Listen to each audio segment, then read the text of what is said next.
And Heath, make it loud for him. I like it. I was just looking at the two of them, and I'm like, those are some interesting looking openers. I like the two of them together. They're just such characters. I feel like I'm Steve from Blue's Clues, and I'm in between Mr. Pepper and Mrs. Salt, and I'm like, where's Blue taking us now? I like them. They're characters. They're on different levels. And Heath's like that in the back, too. He's just kind of, hey, and then he's either not saying something or saying something real fast. And it's a good energy back there. There's Jeremiah. Yeah. We had a good... I love coming here. I've been coming to Spokane, I think, for 10 years. I always love coming to this town. Underrated, I'm going to say. All the attention goes over to the other side. It goes over to Seattle and all that stuff over there. It's pretty good out here, all right? Don't worry, I won't tell anybody. We'll keep it nice like this, you know? I don't want it overrun. But I've always enjoyed it because it's got nice buildings, but you guys aren't snooty about it. You guys have, like, nice restaurants. You have good stuff. You got a nice river. There's a big wagon. There's, like, stuff to go, you know? You guys got stuff, but you're not weird about it. Like, you go to other towns, they have nice stuff, and they're like, did you see our nice stuff? Like, they're very, you better dress up to see our nice stuff. But you guys are like, yeah, come hang, or not. I don't care, you know? It's a very, you're welcome to come, but if you don't worry, we don't care. It's a nice mixture of it. I like it. I like that this club shouldn't be a great club, but it is. Like, I don't know if you know how great clubs are supposed to be built, but it's supposed to be low ceilings, and everyone's in tight, and it's the exact opposite. This looks like they used to store salt in here or something. They used to store old tires, and like, yeah, I'll make a big cavernous comedy club with some weird wedding lights in the corner. And it works, and it shouldn't. And the only reason it does is because you guys are a great audience, so thank you.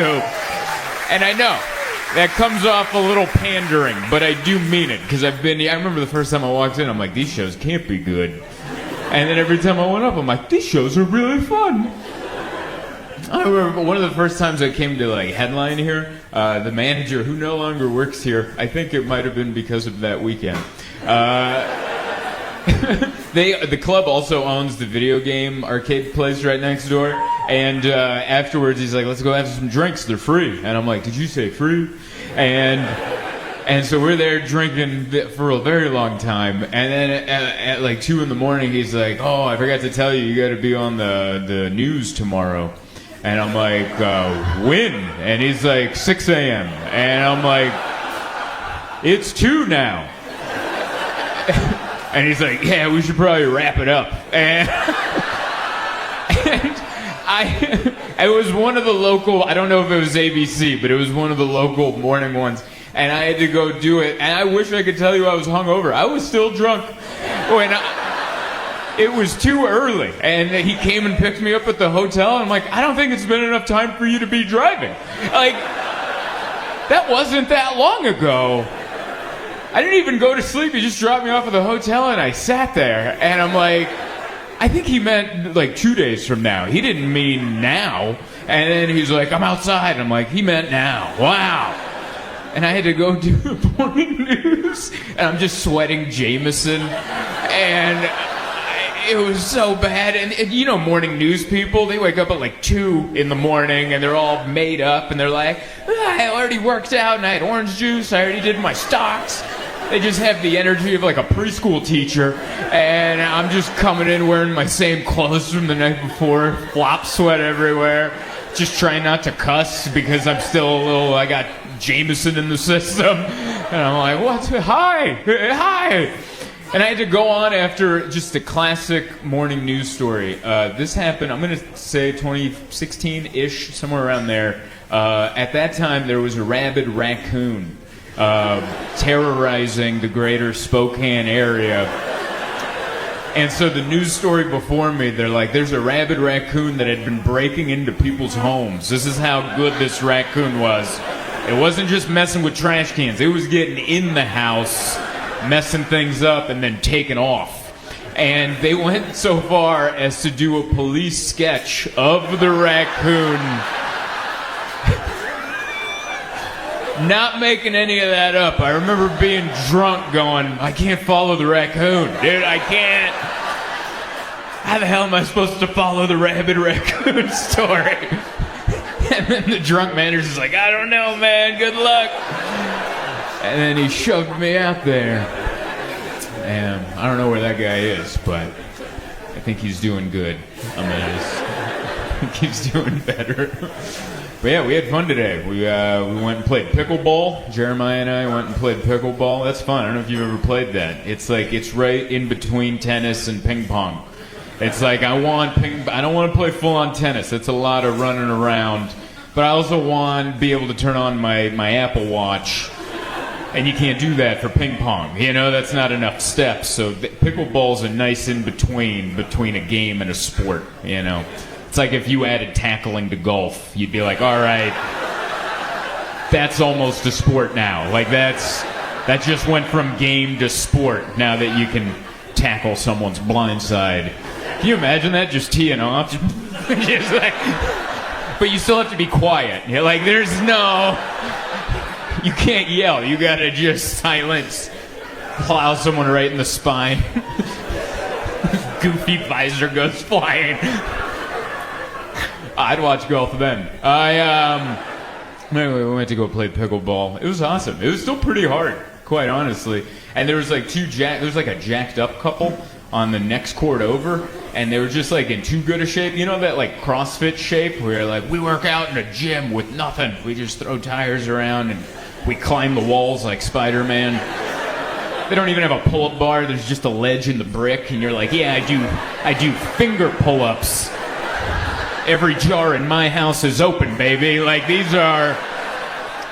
It was like one of the, and it was just me and Jeremiah, and we're playing, but we're like lobbing. We're having a friendly game, you know, and they're over there like there's a championship on the line. And then Jeremiah and are like, hey, good one. That was nice, you know. But that's how I like to play. I don't like to play sports with people that are too competitive, because I got another buddy, Dustin, and I've played tennis with him once, and he's like competitive, you know. And I remember I thought we were just gonna lob it around, you know. And he just first shot, he just rips it like over my head, and I'm like, what? Why are you playing dirty, dude? Like what? And he's like, what are you talking about playing dirty? I'm like, you know I'm not over there. Like just hit it to me, dude. What are you making me run around for? I thought we were just slapping it around. What are we, in our 20s? Come on. Because that is what, now when I do like a sporty thing, I remember my injuries. Like that's what I did. I ran a little too much, and I felt my knee go, hey, and I'm like, oh yeah. So the next time it came around, I was just like, that's your point. You know, like there's less like, yeah, and it's more like, ooh, yeah. Because I'm here in the cold. I grew up in San Diego. I'm used to warm weather, and the cold reminds you of all your injuries. Like, I got off the plane yesterday. I don't know what the temperature was. It was cold. It was like in the 40s or the 30s. It was enough to where my breath was visible. And as soon as I got off the plane, my left knee was like, oh, you remember that? And I'm like, oh, and I just had a limp out of nowhere. It reminded me of an injury that I didn't remember getting. Yeah, we had a good time. We played pickleball. Then we got a burger over at Zips. Went to Zips. Went to Zips. It was a good burger. We went to the wrong location. You know which one I'm talking about. Jeremiah just put it in his phone, and I'm like, this is it? And he's like, yeah, it's supposed to be the best. And it looked like they didn't want us in there. Like when we walked in, it looked like we interrupted a meeting that had nothing to do about Zips, you know? And they're like, what do you want? And I'm like, cheeseburgers. And we ate the burgers. Burgers were delicious. And I'm like, let's get the hell out of this neighborhood. This looks like a drop site. Like, let's get out of here.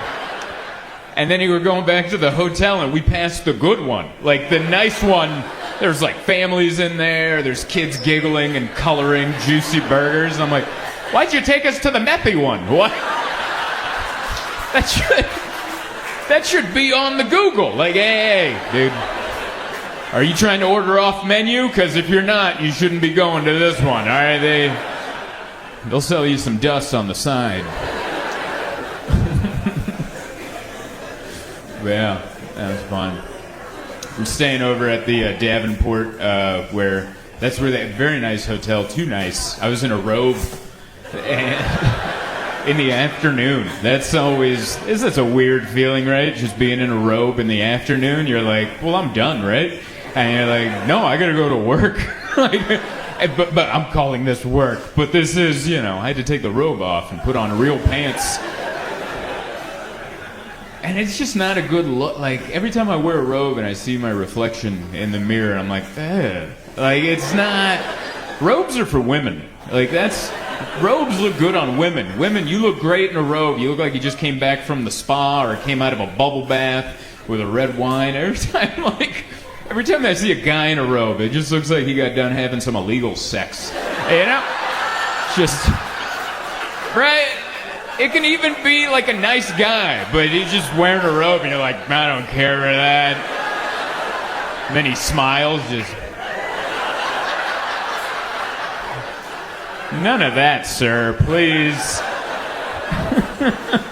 That should just be for women. But yeah, I was wearing a robe and enjoying myself. And then I'm like, well, I guess we gotta go to work now, It's a good job to have. I don't know. It could be worse, Could have another job. But this one, you just have to do it. And everyone's like, oh, there you are. And then at the end... That's why it's not real. You know what I mean? Like, I haven't had a day job, like 9 years. So this is a fantasy. It's all, I don't think comedians should be allowed to vote, is what I'm saying. Because we don't live a regular life. I slept until 11, I played pickleball, we had the wrong cheeseburger, and then I wore a robe, and then I'm like, guess I better get to work. It's a fake life. It's not real. Very happy to have it, but it's not real. That's not a way to live. And I voted. They let me vote, And it's fun, man. I was watching, the news is interesting again. I like that. I don't know if you've been keeping up with the cabinet picks. They've been coming out. Have the cabinet picks always been this entertaining? I've never paid attention to the cabinet picks, and now I'm like, who? For what? Oh my God. I feel like it should be a game show. I feel like they should reveal the cabinet picks like they showed the judges on The Voice, Like the chair spins around, And up next, the Department of Education, Linda McMahon, and you're like, what? From the WWF? Are you serious? Oh, man. The head of the education department ran the World Wrestling Federation. That's just fun to say out loud. Like, as the sentence, you're like, yeah, that's where that should be. And I grew up a wrestling fan. I love wrestling. And I actually learned a lot from being a wrestling fan. Like, as a kid, I had a high vocabulary, and it wasn't because I read. Because I didn't read, but I watched wrestling, and they used big words. Like, I knew what the word profusely meant. Because they used it. They were like, he's bleeding profusely. And that's how I'm like, oh, I think that means a lot, And then I remember there was a day in 4th grade where we did like a class vocab little quiz, and they're like, who knows what profusely means? I'm like, I think it means a lot. And they were like, whoa, they almost bumped me up like a reading level. Like, no one else knew what profusely meant. And I'm like, Jim Ross, let me know what profusely meant. That's all I loved, man. I loved to go to pro wrestling. My mom would take me, my little Hungarian mother. That's all I asked for. Christmas, birthdays, any special occasion. She's like, what do you want to do? I'm like, I want to go see wrestling when it comes to town. And she would always take me. And we saw a lot of important moments A lot of them you guys might not know about, but the one that really sticks in my head is 1998. She took me to the San Diego Sports Arena to watch a live taping of Monday Night Raw. And there was a wrestler at the time, his name was Val Venus. He played a porn star. So he was a porn star who went into the world of wrestling. Which actually that's kind of a natural transition if you really sit down and think about it. You're like, I could see how that could happen. Sure. But they did a storyline where he ended up sleeping with this Japanese guy's wife. This guy, Yamaguchi-san, had a wife, and Mr. Val Venus had a little dalliance with her. And so the night we were there, Yamaguchi-san and his goons grabbed Val Venus and they dragged him to the back. And they showed this on the big screen in the arena. And they tied him up and they pulled his pants down. So it was like butt cracks right in there. And Yamaguchi-san took out a giant samurai sword and he went, "Yah!" Like, right, just, "Yah!" And the screen went black. And I'm just sitting there with my Hungarian mother. And my mom's like, "They cut the wiener?" Like, she...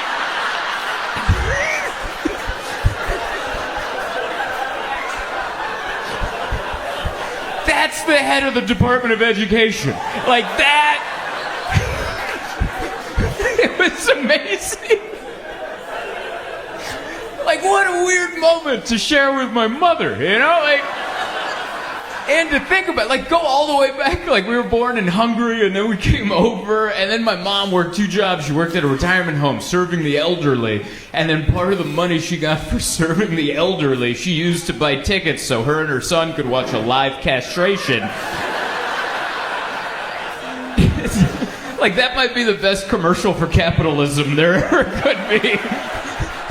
Just a Hungarian mom and her 10-year-old son, like, did they cut the wiener? Last time I was here, I talked about my fat cat, Jessica. Yeah, some people remember that. I had no idea that video was going to go viral. I had no idea 60 million people would watch me talk about my chubby cat, Jessica, and that I would have cat people fans. Like, that was the weirdest thing. You just went, I know, I didn't plan on it either. I didn't even realize that it happened. Like, Drybar didn't hit me up to go, "Hey, by the way, your video is going bananas. You are a cat comedian now." I found out organically by performing. I was in Spokane, Washington, working at a comedy club all weekend right before Christmas. Christmas was like on a Monday that week. And so, like, crowds should have been really light all week because it's the holidays. No one should be coming out for comedy. But every crowd was packed. And it was all just women in cardigans. And I'm like, I think this is from the cat video. And then after the show, these women would line up and show me pictures of their cats. And I was just like, I've made it. I can't believe it. We finally made it. So it's very exciting. Thanks so much for having me back. Late show in Provo. This is how it is, you know? I like it. It feels like this is the only thing happening in town right now. I feel like if we went outside, the power would be shut off. And the mayor would be like, "What are you guys still doing out? Get home. This is late," you know? And it's just nice to be back. I love it. I like coming to cities where I can pronounce the name of the city. No one's corrected me. I go, "Oh, I'm here in Provo." And they're like, "You said that so good." The pronunciation was perfect. Sometimes people get particular, you know? I did a show once in Louisville, Kentucky, and those people corrected me immediately. I walked out on stage in front of like 400 people. I'm like, "Hey, so good to be here in Louisville." I had 400 people immediately. "It's pronounced wool!" Wool! And it was not a polite, like, "Hey, why don't you try it this way?" It was a very angry, "It's wool!" And I was just there like, "I am so sorry, Louis Vile. I apologize." They're like, "It's wool!" And I'm like, "Wool? Wool? Wool? Wool!" And then finally I'm like, I can't, all right? I can't say it. I think I have too many teeth. I think that's what's holding me back. I have too many of these pearly white roadblocks in my face, and I'm just unable to go full. Whoa! I'm glad you guys enjoyed that, because they did not. I had a room full of jack-o'-lanterns sneering at me. It was tough to come back from, and I didn't. I bombed for a whole hour. Humbling, as I would call it. So much craziness. I got vaccinated. I went and did that. I know that's a divisive statement now. I know, don't even woo or boo, because then next thing you know, that energy's going to build, and we're going to be at the Capitol just yelling a bunch of nonsense. Don't do anything. That's what I've learned. The riot at the Capitol, that was wild. I watched that on TV because I was like, I'm going to count the electoral votes. And halfway into it, I'm like, this is boring. And I actually tweeted, this is boring. And as soon as I hit send, it became not boring. It's like the universe was like, Zoltan is bored. We'll fix that. Send him in! I don't know if you guys watched it like I did, but I was just watching on TV, and then all of a sudden, all the people I deleted off of Facebook showed up on my TV screen. And I was like, what? Is that my uncle? I haven't seen him in a long time. Why is he dressed like a yak?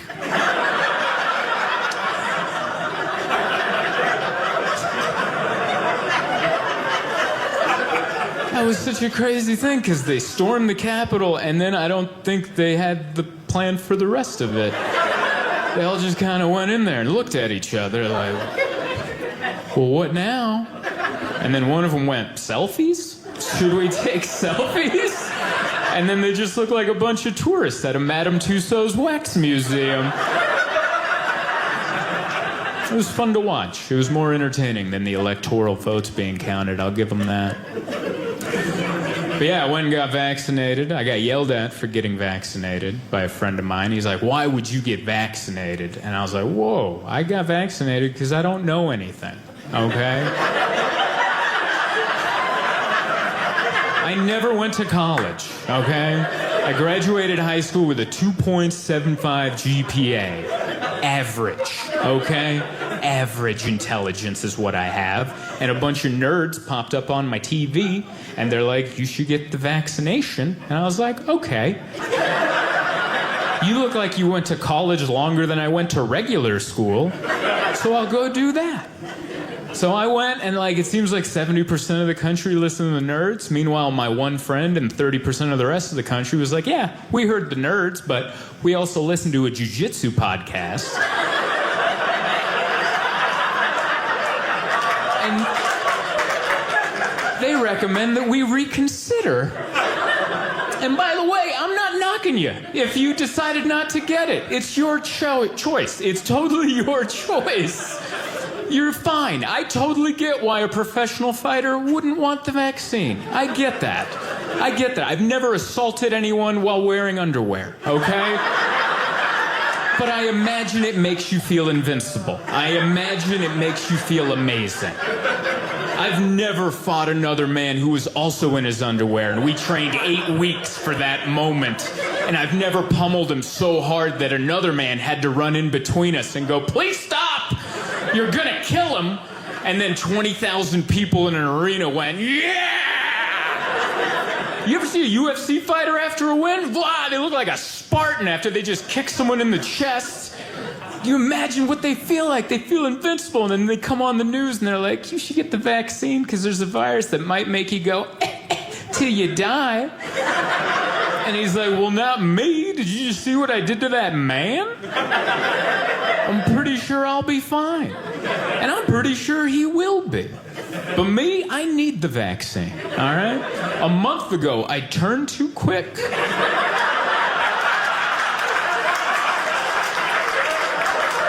Oh, we got some quick turners in the audience?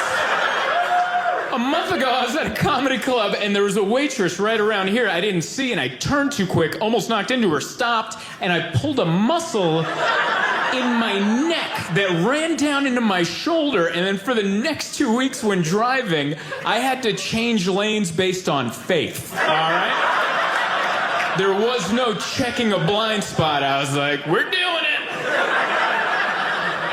I need the vaccine.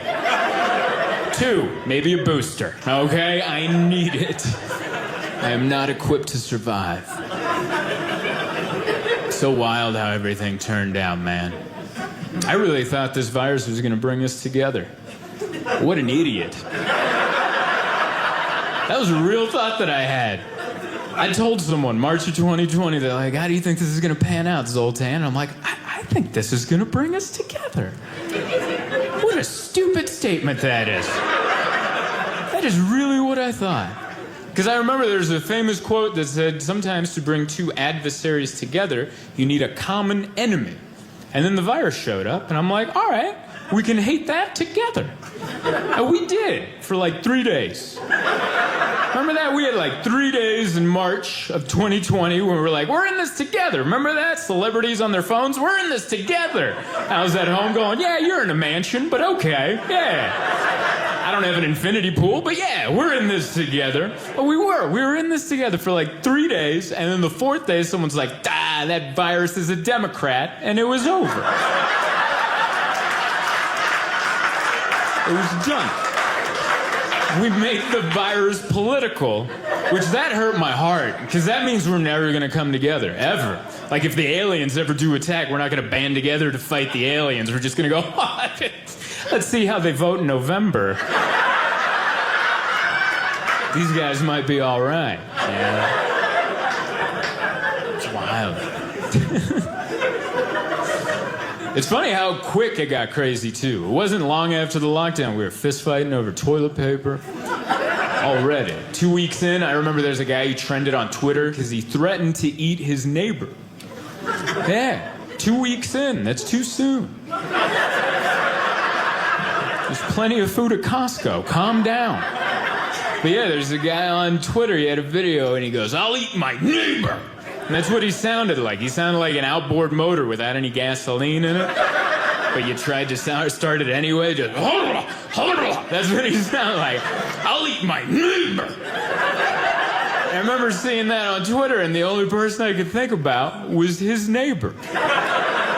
Can you imagine being that guy's neighbor? And you're just scrolling Twitter? And you're like, whoa, honey, look, it's Jim from next door. He's gone viral. What's he saying?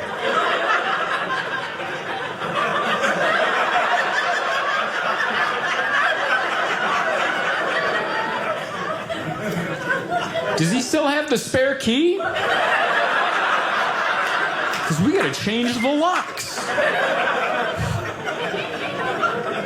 Now, to be fair to this guy, I watched his whole video, and what he was trying to say was actually something sweet. He was trying to say, I would never let my kids go hungry. If we ran out of food, I'd eat my neighbor. Now, I'm not a parent, but that sounds like the right thing to say. That's what you're supposed to say, right? You're like, I love you guys. I don't love him nearly as much. If we run out of food, we'll just eat him. I think that was the right thing to say. But I was thinking about me as a kid. I'm like, man, I was a picky eater. I'm pretty sure you couldn't just drop Mike from next door on the table and be like, bon appetit, and then just... I'm gonna be sitting there going, we need some sriracha, all right? We gotta spruce this up a tad. So wild. So yeah, I ended up getting the vaccine. Nothing crazy happened to me. I got sick for a couple days. My poor fiance, she ended up having a panic attack after her second shot. It wasn't her fault. She had a nurse that actually told her, hey, it's my first time ever given the vaccine. Which, I don't work in the medical field, but that sounds like stuff you learn day one. You don't tell anyone it's your first day doing anything. You lie to that person, and you go, I'm the best there's ever been. But that's not who she had. She had a nurse. She's like, hey, it's my first time ever given the vaccine. She starts shooting off syringes. Like Yosemite Sam. Like, let's get this vaccine going. And my fiance's like, huh? And then she stuck her with it. And then she pulled it out, and then she left her thumb on her arm for an uncomfortably long time. Like, long enough for her to go, is everything okay? And she goes, what? Yeah, everything's good. You're just bleeding a lot more than I expected. And then she yelled over to another nurse. She's like, hey, can you get that gauze? Just bring the whole box. So they wrap her up, they move her off to the quarantine area. It's so full, we're not sitting next to each other. So now she's texting me everything I just told you guys. And I'm texting her back, you're fine, everything's good, I'm sorry that happened to you, that sucks, but you're totally fine, don't let it go to your head. Because if it goes to your head, then you won't be fine. And she goes, you're right, I won't let it go to my head. And I'm like, yeah, you're right on. And then 3 minutes later, she texts me, she's like, it's in my head. And I'm like, are you okay? And she goes, no, I'm dying. And I was like, that's quick. That's really fast. But I'm like, don't worry, baby, I got you. So I sprang out of my seat like the hero that I am. I ran, I found someone who looked important. I'm like, excuse me, my fiance's dying. The vaccine did it. Bring everybody. I know how to get help. You have to yell. So that guy got a doctor, a nurse, and like a third guy in a suit. I don't know who that guy was. I think he was just a PR guy for Moderna. Like, he just kept very loudly telling my fiance, no, honey, you felt like this before you got here. Just to, like, calm everybody else down, because they're all looking at her like, what's in this stuff? And then the doctor comes by and takes her blood pressure, and he goes, wow, your blood pressure's really low. You're about to faint. And I looked at him, I'm like, what is wrong with you people? Lie! This isn't the time for the truth. Lie! Why would you tell someone they're about to faint? Lie to them and go, you're doing great. You're doing so good. What? I'm not bracing for anything. You're doing great. Not this guy. This guy's like, you're about to faint. She's like, I feel it. And she starts melting down. We ended up having to take a wheelchair from an elderly person. That also happened. Apparently they only had one wheelchair on the entire premises, and they gave it to an elderly lady, and they ran up to her going, you gotta figure your legs out, ma'am, because this girl needs it. So we booted a senior citizen. After about a half hour and a few bottles of water, she started to feel better, and the doctor goes, we don't like to say this in the medical field, but you had what they call a panic attack. You're totally fine, it was just in your head. You're good, you can go home. And on the drive home, she was like, I'm so embarrassed, I got a panic attack in front of all those strangers. And I'm like, you shouldn't be embarrassed about that. Same thing would have happened to me. All right? If I sat down and the nurse was like, it's my first time ever given the vaccine, I would have been like, no, it won't be. Because I'm gonna wait. I'm gonna wait for anybody else. Anybody. I don't even care if it's a nurse. I'd rather a junkie from under the bridge give me my vaccine. Is there anyone here with some experience with needles? I'll take anybody. I'd rather a junkie just come up and go, I got you, baby, and then just stick me with it. I'd be more comfortable with that than, it's my first time ever. I'm not going on your wall. That's so good. I did spend a lot of the pandemic working on myself. I think a lot of people did that. I don't know if you guys can tell I'm trying to stand up straight. I started working on my posture because I got an ad on Instagram that was asking me if I was slouching too much. I was just scrolling. They're like, are you slouching right now? And I looked in the mirror, and sure enough, I'm like this. And I'm like, how closely are you watching me? But what they were trying to do is sell me these rubber bands that go around your shoulders, and they make you, you know, stand like a guy that you hate. You know these dudes that just come into a room all shoulders and Adam's apple everywhere they go? No one likes that guy. His name's usually Trevor or something. You know the guy. He runs a CrossFit gym. I don't know if this is hitting too close for home or anybody. Just come on. So I almost bought these rubber bands that make you stand like a Trevor. But I didn't, because I'm like, I have mental strength. I can just remind myself to stand up straight. So that's what I've been doing. I've just been standing up straight. And you know what I learned? Standing up straight hurts my back. Like right now, this is very uncomfortable. Right where all the bones meet, pain. You know what feels good? This right here. This right here has never hurt me once. Never once have I been like this going, ooh, we gotta straighten out. I think this is where we're supposed to be. You know who I think had it right? That dude in the middle of the evolutionary chart. You know what I'm talking about? The cavemen. On one end, there'd be a guy crawling, and at the other end, a Trevor just walking all upright. But if you look in the middle, there's just a guy with like a healthy slouch. I think that's where we're supposed to be. In fact, if you see a guy with this slouch, this is a good guy right here, all right? Befriend this guy. This guy will pick you up from the airport, okay? He'll be early. He'll have Starbucks ready. This is a good guy. This dude, he will try to date your girlfriend when you're gone on that trip. Not a great guy. I think I'm just gonna accept my curved spine, because I'm body positive. I love the body positivity movement. I'm not gonna live up to Instagram standards of spinal cords. Mine has a bit of a hitch in it, and I'm gonna love it. I love the body positivity movement. If you guys don't know what the body positivity movement is, that's where your body kind of sucks, but you love it anyway. What a great movement.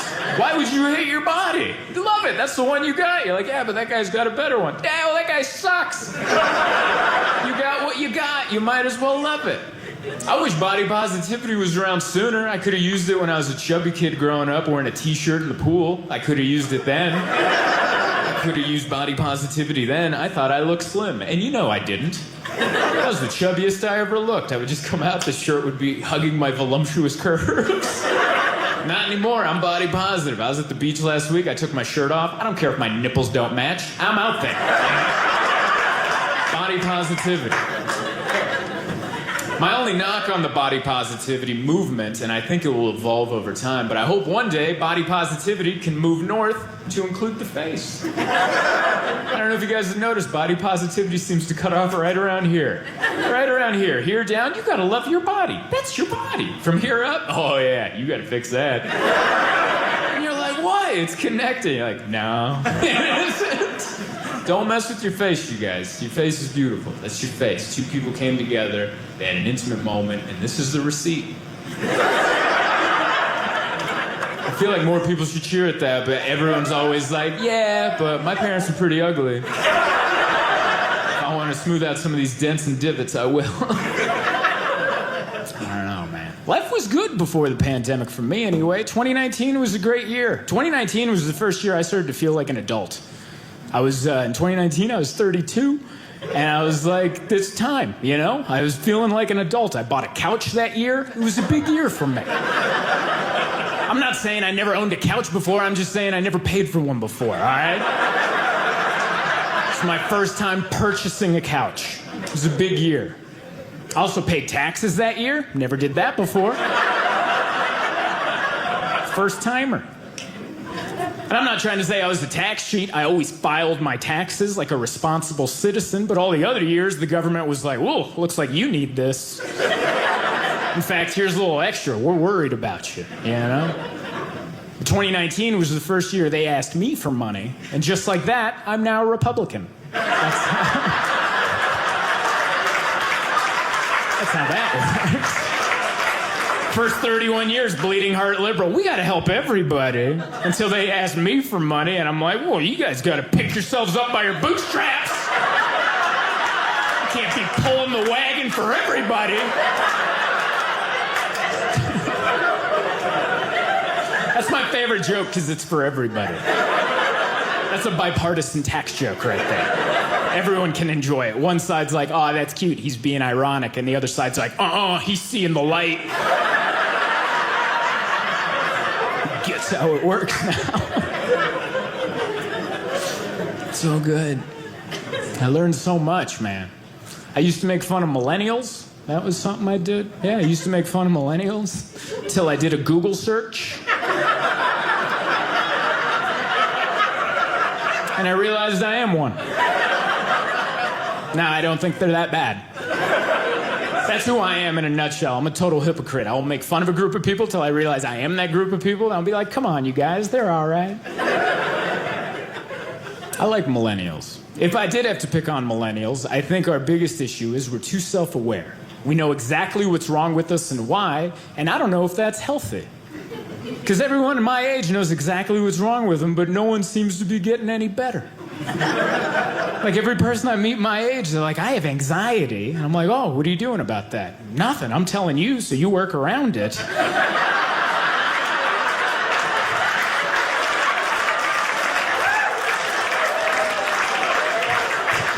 It's like, no, you did half the job. You identified it, but then you gotta, you know.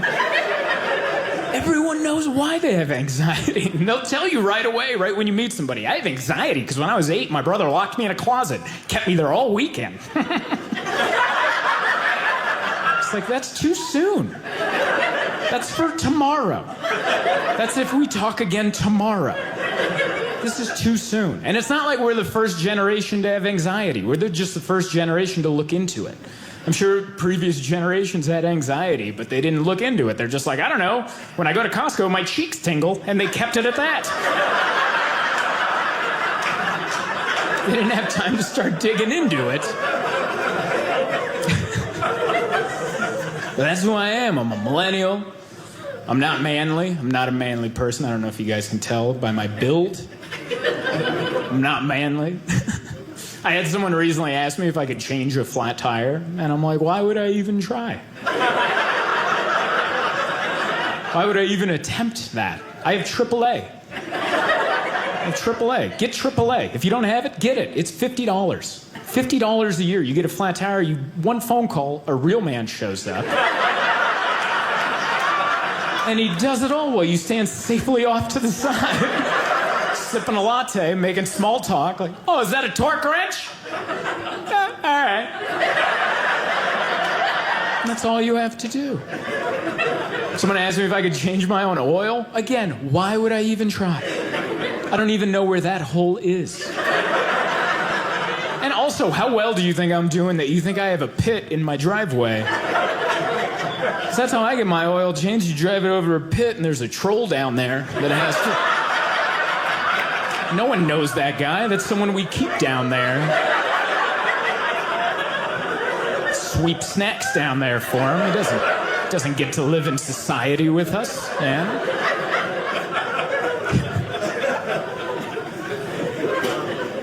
Love it. Scariest time of year for me is coming up. It's the winter. It's when I gotta light the pilot light on my furnace. That is the most terrifying time of the year for me. I gotta pump myself up for that, like a football player. Like, here we go. Let's do it, you know? I gotta trim my beard, make sure nothing catches. Have you ever done it? You open it, it's just covered in warning labels. That's all it, don't touch this, that'll explode, that'll kill you. And you're like, I'm just trying to make it 72 in here. That's all I'm doing. I'm trying not to wear a sweatshirt indoors. Why is this a life and death situation? And then when I finally get ready to do it, I put my phone out and I put on a YouTube tutorial video so a 14-year-old Malaysian kid can teach me how to light the pilot light on my furnace. And I'm terrified. I go down there like, here we go! And every time I do it, I'm like, that's not how a real man attacks this project. Like, a real man just shows up covered in gasoline, strikes a match on his 5 o'clock shadow and just goes, whoa, heat for everybody, 'cause I'm a man. And everyone around him, what a man! Yeah, I'm gonna go take a shot of A1 sauce. See you guys for dinner. What a man! Not me, I'm down there going, oh, my eyebrows. Just terrified. The last thing I'll tell you is the least manliest thing about me, and I save that for the end of my show because it's going to make a lot of you not like me. But no matter how you react, I'm leaving, all right? Least manliest thing about me is I can't drive a stick shift, okay? Yeah, and that's the reaction I always get. I'm just saying I can't do this. That's all I'm saying. I can't do this. And you know why? Because this is stupid, all right? This is dumb. Do you know they make cars now where you don't gotta? Do you know that? Do you know that? Listen, when you're done churning your own butter, why don't you join us in the 21st century? When you're ready, when you're done bookkeeping with your abacus, why don't you join us in modern times? Because there's no way you prefer this. Oh yeah, let's go for a leisurely drive. Isn't this great? Look at this. No, can't high five you now. Look at all this stuff I gotta do. What's that, a hill? Nice, let's figure that out. How do you even text in this situation? I'm not a fan. You guys have been wonderful. Thank you very much, everybody. Good night. Hey, thanks for watching my comedy special. Did you know you can tip me? Like, if you really loved it instead of just kind of liked it? You can. Right through the app. All the money goes directly to me, and it will make me joyful. See you on Joy Bar Comedy. I want you to go absolutely crazy. Please welcome Zoltan Kaszas.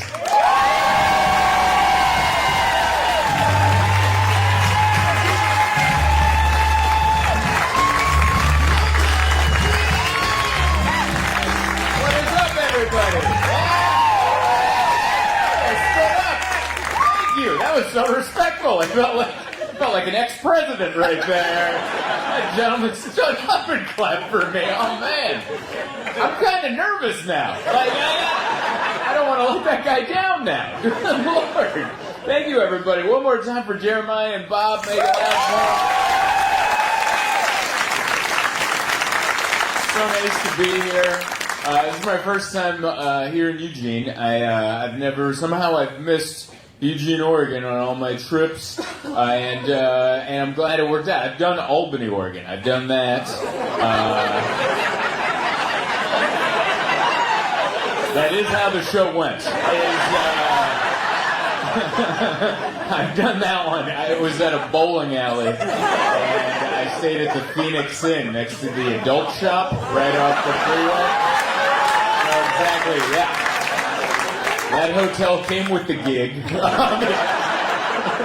case you're wondering, like, why'd you pick that one? That's the one we wanted to pick, yeah. And they gave us free drinks and said, drive on back. Don't worry, it's not like the state troopers station is right next to that hotel. But yeah, that was the first time, I was like, that had to be 15 years ago. That was so long ago. That was back when you could have hired me for a bowl of soup. And I was just trying to be a comedian, and somehow I got this booking at a bowling alley in Albany, Oregon. I think I paid $400, and I'm like, yeah. And I got a buddy of mine. I was like, come with me. He's like, I'm coming. And he opened for me. I think they paid me $400, and that was for me and him. That was the entire show, and one room that we shared at the Phoenix Inn. And we drove in a Honda Civic from San Diego, California, all the way up to Albany, Oregon. That was. Once you pass, like, San Francisco, it starts getting all just... It was like moments where a buddy of mine is asleep, and then you're tired, and then you just see a semi-truck kind of weave, and you're like, oh my God! And then I weave, and then he wakes up, and like, what happened? I'm like, nothing, man. I didn't want to tell him. You almost died. I didn't want to tell him that. And then I had those moments on that side. But yeah, that show didn't go well. I remember that. It was just a bar in a bowling alley. No stage. It was just a corner. And they had one amp and a microphone. And the bartender was in charge. Have you been to this show? You're from you know this bowling alley. So you know I'm not making any of this up. So... We show up, it's just a mic with a mic stand and one amp. And the bartender goes, you start the show there. And my buddy had to start the show. Before we showed up, he's like, hey man, I brought a knife. And I was like, what'd you bring a knife for? He's like, just in case things get out of hand, I brought a knife. And I'm like, okay, that's good. That's probably a good idea. I was a young guy. I was like maybe 21. I don't know anything. And I was like, yeah, a knife's probably a good idea. And this guy was a 30-year-old alcoholic, so I'm like, I'm in good hands, you know? And I remember he did well, and then it was my set. I was headlining the bowling alley, and I had to go up there, and I immediately offended people because I said, I was like, man, we drove up, and it was a bunch of farmland. Your cows are looking a little thin. And that's all I said. I was like, kind of some methy-looking cows out there.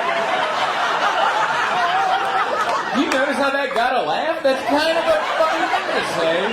Who calls cows methy, right? Like, I was like, that's a fun little thing to throw out there. And I just remember a guy in overalls going, your cows in California are full of steroids. Like, he was angry. And then the crowd started to turn on me. And by turn on me, they were never on my side. I just mean like it was more not on my side. And then I didn't know what to do, and I'm like, hey, just so you know, my buddy Joe has a knife in the back. In case any of you country bumpkins decide to get upset. And then my buddy Joe was like, what are you saying? So now everyone's eyeballing him, and I honestly don't remember the rest of the set, but they didn't kill us. So it must have gone all right. Do they still do comedy at that bowling alley?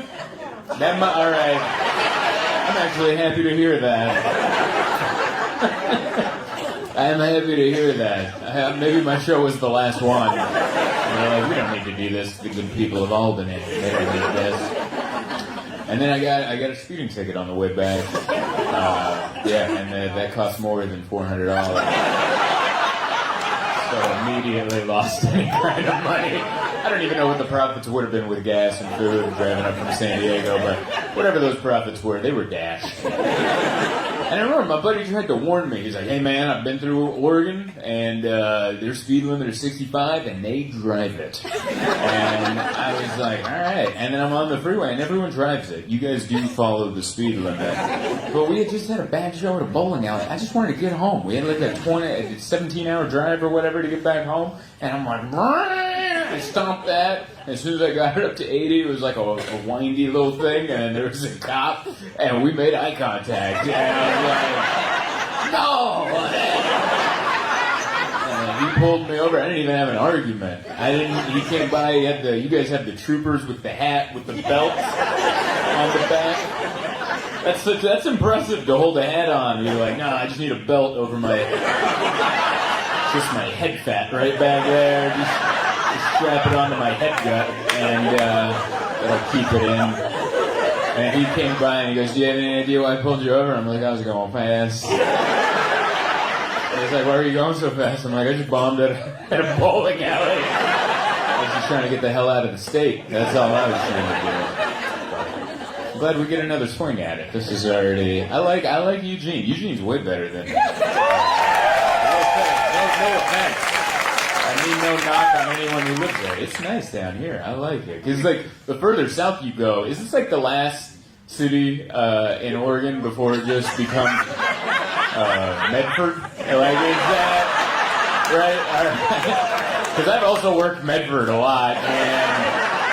You know, Medford's the only town that I've told them, I'm like, hey, your town it's kind of a butt town here, right? And they were like, what are you talking about? Like, usually when you travel, like even in Albany, I was like, hey, you guys kind of have a little town here, don't you? And they're like, yeah. Like, they understood who they were, you know, they understood where we were, they understood what was going on. But in Medford, it was like, what? How dare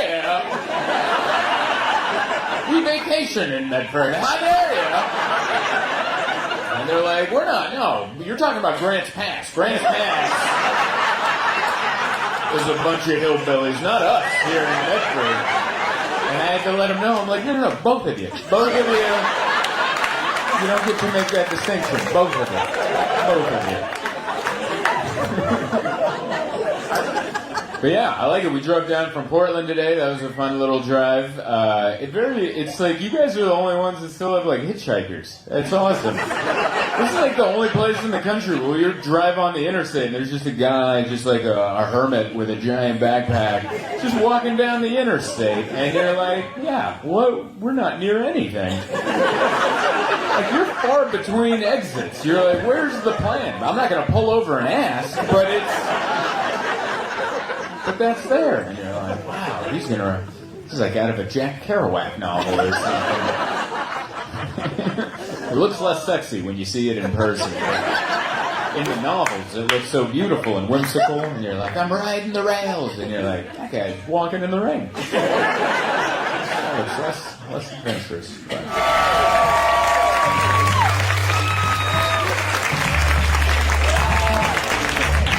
One more time for Jeremiah, everybody. That was awesome. I told him, I'm like, man, it's a hot crowd. And he's like, no, it's me. I was like, that's a good line. You had one in the chamber ready to roll, man. So good to be here. Thank you guys for coming out on a Sunday. We're here, Eugene. It's beautiful, man. It's my first time here. And I don't know what's going on, but I like it. All right? I got to learn a little bit about Oregon because we started in Portland. And I've been through Oregon plenty of times, and I've pretty much learned that, like, this is the last town you can go to before it just becomes Medford for the rest of it. It's the last one. And I've done many a shows in Medford, and oh boy. And I liked it. They were just the only town that I've ever performed in. When I told them, like, oh yeah, it's kind of sucks here, right? And they were like, what? Like, because that's like a comedian thing. You travel around, and sometimes you're in big cities, sometimes small ones, sometimes little butt towns, and you're like, yeah, it's a little butt town out here, isn't it? And they're like, no, this is where we come to vacation. And I'm like, and they'd be like, you're thinking of Grants Pass. And I'm like, no, you both suck. Both of you. Like, what are you talking about? Oh, yeah, they still do shows at Chadwick's Pub at the Rogue River Regency in Medford. Yeah, if you're ever there, get a room there. I've seen the police there a lot. It was always a fun gig, but yeah. I remember the one time I went, and I was like, I wanted to do something fun and educational. Like, I like to go to museums and stuff. And they had a tour in Grants Pass for to see the river, the Rogue River, on a speedboat, like on a jet boat kind of thing. And on the website, they're like, come take a tour of the historic Rogue River on a jet boat, and it made it look educational. I was like, hell yeah, we just showed up. There's not.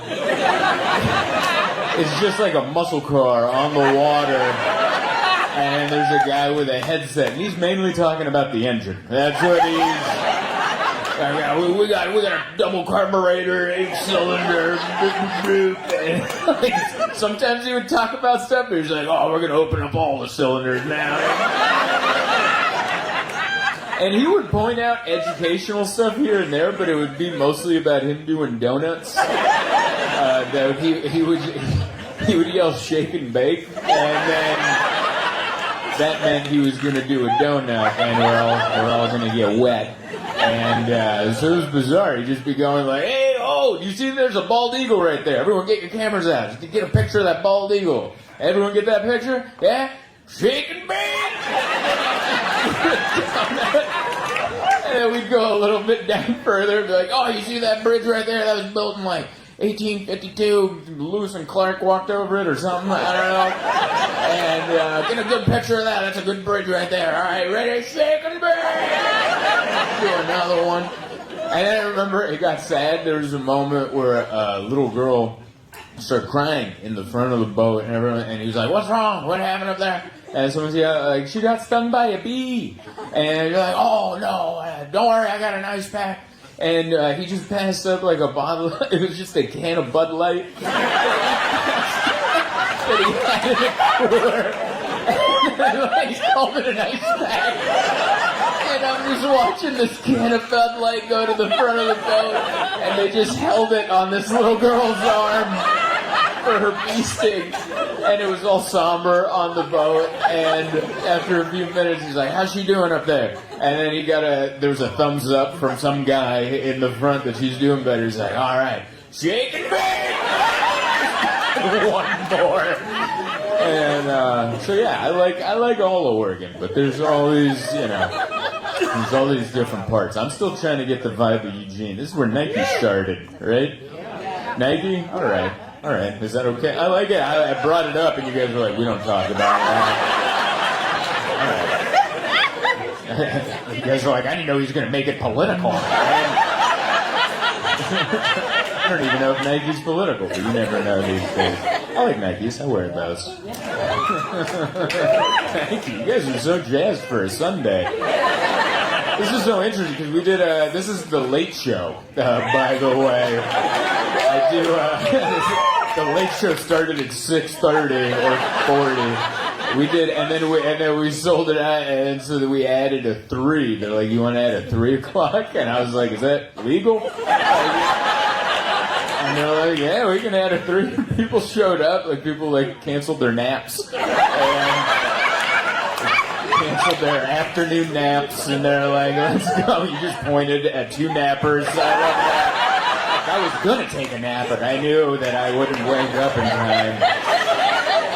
I love people that come to see me, because that's, like, I was in Portland on Friday, and we did 2 shows there, and the late one started at 9:45, and so it was very late. And I know my people, and I told them, I was like, next time I come back, this 9:45 show will do it like 4 p.m. And the entire it was a theater. Like I just yelled charge at January 6th.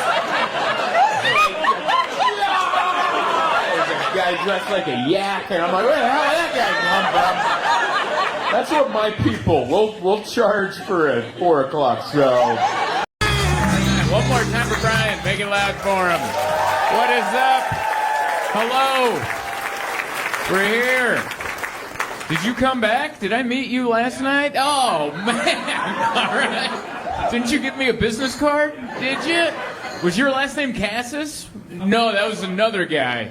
I got so many business cards yesterday. That's the Calgary hello. Hello, I'm a respected business individual here. I'm serious. I got like 4 business cards, and one guy just gave me a business card because his last name was the same as mine. He's like, I know you've met a lot of Zoltans, but have you met another Kaszas? And I'm like, no, not really. He goes, wham! And I'm like, Rob Kaszas. Hell yeah. He's in financial advice or something. Thank you so much for coming back. Some of these jokes will sound familiar. Just a heads up. I'll do my best to mix it up, but I'm not a damn magician, all right? I didn't do that much today, okay? There's not much to talk about. I don't have a car. I'm stranded here, all right? Like, there's... What did you want me to do? Go to Enterprise? Where do I go? I love this hotel because it's the closest I get to my room's right there, and I take the elevator down. It's beautiful, but then without a car, like the middle of the day is,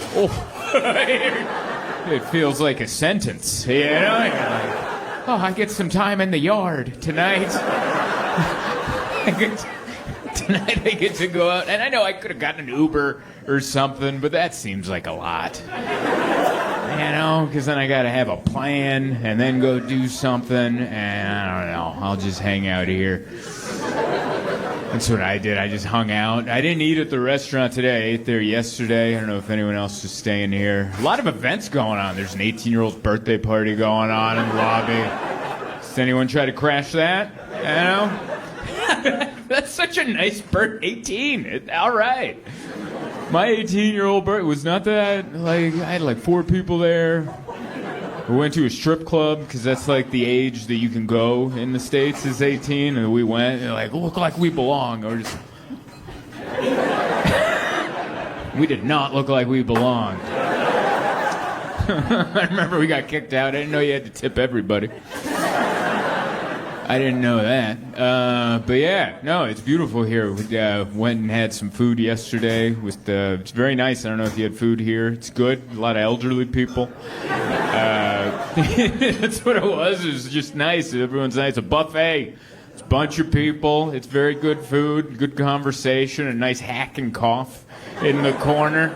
I don't know if you've ever had dinner with the elderly, but that's just par for the course. That's part of it. Someone off to the side, not far from you. You wish further, but pretty close. Just in the middle of me. Ah! No one checking on him.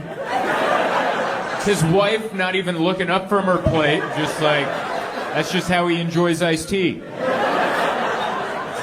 There is an age where, like, they stop checking on you. I've noticed that. Like, if you cough like that 20 years younger than that guy was, people are like, call a medic, he's choking on his meat. But if you're a certain age, they're like, he's got it, I don't know. Doctors have quit, you know. No one's even trying. I had an exciting day. You didn't hear this on yesterday's show. I slept in. I couldn't fall asleep last night till like 3 a.m. or 4 a.m. I don't know. I slept in. So I slept in till like 11:30. And I usually wake up before my wife, and I shoot her like a good morning text. And I didn't because I was sleeping. And so she texted me a bunch. She called me a bunch, and I didn't answer it. It's on silent. And then so she called the hotel to do a wellness check on me. And so I got a phone call. I'm like, what the hell is that? And I don't answer the phone for anybody, so I didn't answer it. And then I pulled my phone. It's 8,000. Are you okay? I'm getting worried. And then I FaceTimed her, and she's crying, and I'm like, what? She's like, I thought you were dead. And I'm like, even if I am, what are you calling people for? They can't. Let me sleep off the dead, you know? And so that did not make her feel better.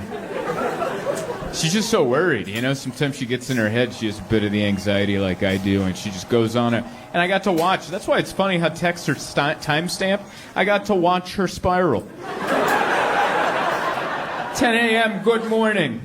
10:30, whoo, my baby's sleeping in. 11, I'm getting worried. 11:30, I've called the hotel and I'm sobbing with the cats. It's like an hour and a half. And then I talked to her about it. She's like, I was so worried. I was like, how do I break the news to his mother that her son is dead? And she's like, I'm going to move back to Toronto. What's the point of living in the States? I only love you. I got to move back to Toronto. Then my family's going to be closer. I was going to call me over for dinner. And I was like, you went down that spiral in an hour and a half? You mentally moved. You moved. You broke my mother's heart. You moved back to Toronto. And I was just in a bed in Calgary going,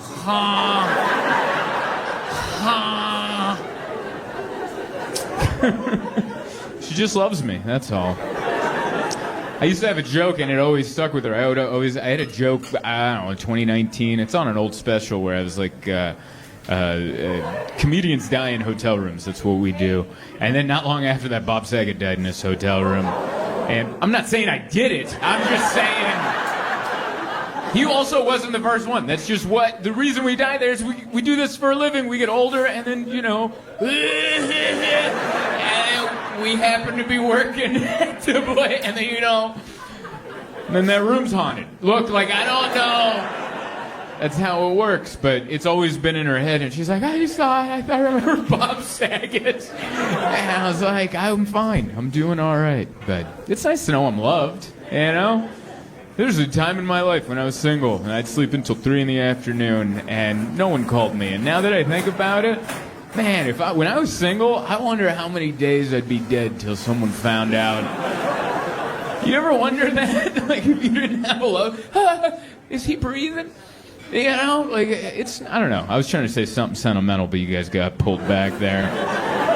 I apologize. But it's very nice to be here in Canada. I love coming to Calgary. My 3rd time here. Everyone's been so wonderful. Yeah, you guys have been great. Sold out all my shows this weekend. Thank you so much. They couldn't have done it without you. I need that. Comedy's way better with people. I'll tell you that. I've done comedy. This is my 20th year in comedy, and most of those years, plenty of tickets available, all right? You could have pulled some chairs together and laid down, but now that's becoming less and less, which is great. I'll take that. It was very nice to be here. Love coming up to Canada. My wife's Canadian, so I think I'm half Canadian. I think that's how that works. I'm half of you guys. I saw some lady shake her head. He's an idiot. That's not how it works at all. I think that makes me part Canadian. I'm up here. I'm not just here for work. I'm also, I don't know if you're following the news, but I'm scouting locations for an exit. I don't know if you're following what's going on in the United States. Chaotic is how I would describe it. Just a lot going on, and we don't know what. And we're like, what's going to happen next? And they're like, here's some more Epstein files. That's all they do. Every time it looks like they're about to lose control of the population, here's some more Epstein files. And we're like cats when it's not wet food day. Like, all right, well, give me some catnip or something. Give me something to live off of. You sprinkle down some Epstein, nom, nom, nom, nom, nom, little Epstein files. Nom, nom, nom, nom, nom. All right, Sage is going to kick down my door. Here's some more Epstein files. Nom, nom, nom, nom, nom. It's pretty divided down there. We can't even agree on what's murder. We watched the same video, and we're like, that looks like murder. You're like, no, that guy was being aggressive while he was on all fours. You don't know it. We looked into his history. He's an amateur wrestler. That's where he was going to go, wah, and then choke everybody out. But thankfully, those untrained people with guns took care of him. Oh, man, that'd be funnier if it wasn't true. It's hard. I don't think I'm going to say this about us, America. Me and my people, America. I know you guys are Canadians. I don't think we get enough respect for how hard it is to be an American. All right, I know we're the butt of a lot of people's jokes, and rightfully so. I'm not here to defend it, but no one talks about how hard it is to be an American. All right, it's not as on paper. It looks easy. It looks easy. It's God, country, family. That's it. And you're like, that's pretty easy. You laid it out right there. How hard is that to follow? Well, you sometimes swap God and country depending on what's going on. Family always stays at third. They never move up the list. It doesn't matter what happens. Family's always third. You're like, your daughter's pregnant. She's a teenager. Well, no abortion because God's against that, and so is most of the country. So good luck with that. Sorry, I'm a what would Jesus do kind of guy. It's like, well, what about mass deportation? You're like, damn it. All right, today it's country, God, and family. We got to swap that. And you're like, oh, well, what about your immigrant stepfather's pregnant? What are you going to do about him? And you're like, I don't know. Like, it's hard. No one ever talks about it. Being an American every day is playing Tetris with your morals. Just trying to figure out, are we God today or are we country? What are we doing first? It's never, when's it family? Never. That's when it is. Keep talking. I'll put guns third and you fourth. It's hard. It's hard to be an American. But it's fun. I don't know. It's exciting. There's always something to watch on the news. That's good. Took over Venezuela. That was fun. It was fun to just watch him say the word Venezuela. I love it when he says multiple syllable words. Because it always sounds like he's saying them for the very first time out loud. Like he's reading them in the back and they're like, do you want to practice, Mr. President? No, I'm just going to hit it out there. Venezuela. Are you teaching people to say it? Venezuela. There's words I'm excited to hear him say. I saw on the news we have an armada. That's how they describe the Navy ships that we sent to Iran, and I'm like, God, I want to hear him say that out loud. We have a wonderful armada. I love the syllables he chooses to enunciate. It's fun. But yeah, it's scary. We took over Venezuela. It helped people because there's a bunch of Venezuelans that didn't like that dictator president. We just picked him out of the sky and dropped him over here. I don't know if you guys ever played SimCity growing up, but I used to do that. Roller Coaster Tycoon. You're in the pond now. How do you like that? That's how they picked up the president of Venezuela. I'm sleeping. No, you're over here now. And we're like, oh, that's good. We got the people of Venezuela are liberated. And then they're like, they also have a lot of oil. And I was like, oh, and they showed a graphic on TV of the countries with the biggest oil reserves. Like, I never looked into that. I just assumed it was the Middle East. I thought that's where all the oil comes from. No, they're like, Saudi Arabia's like 4th or 5th. It was like, number 1 was Venezuela. Number 2, you guys. How the hell did you let that cat out of the bag? Dude, that's why he was talking all that 51st state stuff. Canada would love to be the 51st state. You guys are like, no! If he ever starts talking about liberating you from the moose or whatever, you guys... just be ready. Been watching boxing in the back. There's a big boxing fight going on. I was watching that. I don't know if you guys were watching the fights earlier, but there was a guy with a wig. And it got knocked off in the middle. Who would have thunk it? This guy got hit and they missed and it went cling and it just peeled it right up. And he was just flapping like an open can of tomato soup. Just, bring it on. Why are you laughing? We're supposed to be fighting. Madison Square Garden, big arena. Even more people watching on TV. And you're like, what the hell? You know that was a conversation. Whoever slapped that, the glue's strong? Oh, buddy, the glue is so strong. Because do you have any idea what I do for a living? Yeah. Oh, buddy, he could hit this with a sledgehammer. and it just peeled, and he continued fighting. Like his corner, I could tell the corner was working on him, and I was trying to figure out which one was going to break him the news that his... Because by the time he sat down, it like flopped down, but now it's like backing off to the side, you know? And he has like 3 people. One's working on a black eye, the other one's giving him some water, the other one's going, hey, try maybe this punch. And I'm like, which one's going to go, buddy? Your wig popped up. But someone eventually told him, and then right before he came out for the next round, he ripped it off and threw it in the crowd. Could you imagine leaving with that souvenir? We were close. How close? We caught a guy's toupee. From the audience? No, he was the fighter. He was the fighter. And I gotta tell you, super glue, not that strong. We got this guy's scalp and took it back. It's insane. God, I love watching. Hey, we're here. All right. Oh, man. The energy is Thursday. I love it. That is the proper energy. It just feels like, we came off work and we got here. We found parking. And we came into a building and we're like, the 3rd floor? I can figure that out.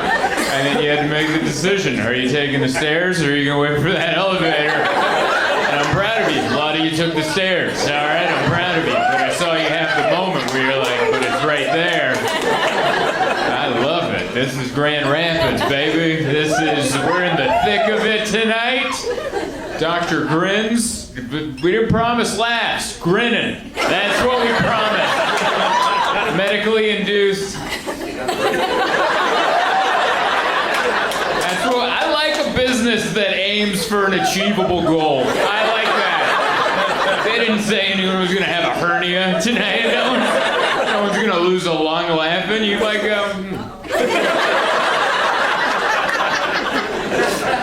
let's go downstairs. You know? Keep it doable, but it's very nice. It's not my first time in Grand Rapids. I was here like a long time ago. Not at this club. I was at like some small theater, probably on a Thursday. It was like before we should. It was like my friends from San Diego, my comic friends, were like, "We should go on tour," and I'm like, "No one's asking for it." And they're like, "What if we just go anyway?" So like 5 of us, just to make sure we lose money, we got 5 of us together. I don't know if you know this about comedy. We usually travel by ourselves or with one other, and then we go home with whatever we have left. And we're like, hey, what if we do 5 to make sure this doesn't work? 5 of us flew out to Michigan, rented a van. One of us was dumb enough to buy a branded car magnet that we had a name for the tour. I forgot what it was, like Bad Business Plan Comedy Tour. I don't remember what it was. And we slapped car magnets on the side of this rental van, and after an hour of driving, we stopped to pee, and one of the magnets had already flown off. And that's all I remember from that tour. All I remember is the magnet went down, and the driver was like, oh, no. He full-on did this. I watched a grown adult man put both hands on his head, like, oh, like he just ran over a child or something. I was like, it's a magnet, and we have the other. Like, it's okay. It's just whoever passes us on the right will still have respect for the people in the van. And the people on the other side won't. Like, wouldn't that be nice? I like it. But yeah, we came in today. You got a very nice airport. That looks brand new. That looks like... how new is that airport? It's new. Half of it's new? Well, I landed on the new half. It looked like an iPhone that you just took the peel off of. It is a shiny new airport. They got video screens everywhere. Like whoever designed it, like, what's our budget for video screens? What's there? It's so funny because they're all for advertisements, but you don't have enough to advertise, apparently. It's like the same 3 advertisements, and one of them was for a water heater. I'm not making that up. One of them is for the local water heating company, and I'm just landing, Bob's peeing, I'm waiting by the bathroom, and I look up, and they're like, Walter and Sons, you in for a water heater? And I'm like, who the hell's buying a water heater? Who's at the airport going, you know what? We really got to figure that out. How did you hear about us? Gate A. Over by the new airport, man. We had a good time. Got picked up by a very excited Uber driver. Very elderly, but very excited. You ever meet like elderly people with like a lot of energy and you're like, what is that? That's not okay, right? Like elderly, hey! Like he yelled, I'm Kenneth! From the car through his open window. His window is open. He's like a Chevy Equinox. I'm Kenneth! And I'm like, well, it's too late. Let's get in. And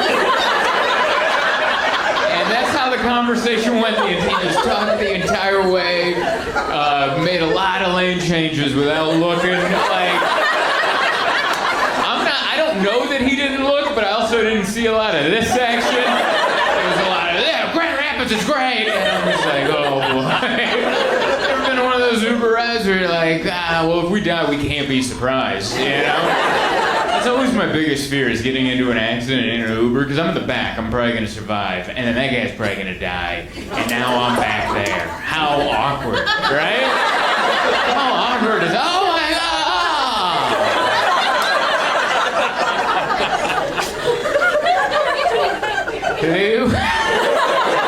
Oh, he's dead. Yeah, but he was very excited. He was like so pumped about Grand Rapids. He's like, have you been here before? I'm like, yeah, once for a second. He's like, buddy, this is a great town. And then he went on to say things that by just judging him by the way he looked, you should be angry about. But he was very positive. It was weird. It was off-putting. He's like, oh man, Grand Rapids is growing so much. A bunch of millennials are growing. Come in here, and there's like, it's very progressive, and the town's just growing. It's amazing. And I'm like, I'm looking at like gray hair coming out of his ears. And I'm like, the tone in which you're telling that news isn't like it should be like, oh, those damn millennials with their woke ideology. But he's like, isn't it wonderful? I'm like, I don't know, do you think it's wonderful? I'm like, I'm trying to figure out where you stand on all this. But yeah, we made it in. It was good. It was a long travel day, but we made it. We survived. Opening day of baseball. Love it. Any baseball people? Yeah. I love baseball. I love it because that's what America used to be. Just slow. Like, that's the reason that was America's sport, baseball, because it's like, what are there, like 1,000 games in a season? Your team could be like 0-20, and you're like, we got a chance, all right? A lot of season left, let's get it together. That was baseball, just like singing songs and eating snacks. That was America. And now it's just football. Now America feels like football, where it's like, yeah. Fire him. He just got fired. He almost lost the game. Fire him. That quarterback sucks. So I want to kill that quarterback. We keep trying to fix it when the problem is the game. That's like baseball. There's no problems with baseball. The only problem with baseball, they kind of fix it like, it kind of takes them a long time to throw the pitch. Then we can put in a clock so they don't take so long to throw the ball, you know? And they're like, okay. And so the game started going faster. Football, they keep trying to fix like, man, these guys keep dying. How do we fix it? What if... And then we just like we just don't understand that it's the game. That's the game. The game is murder ball, and we're like, man, there's a lot of murder happening in murder ball. How do we fix the game? How do we fix it? I don't think you can. I think that's the game. I think that's, what if like they're closer together during kickoffs? What if they have less distance to run at each other before spearing them with their head into the other guy's head? Yeah, we can try that. Let's try that. They're still dying. It makes no sense. It's like if the American pastime was dueling, you know? Like, how do we do it without people getting shot? And we keep trying. We're like, all right, only shots to the head. All right?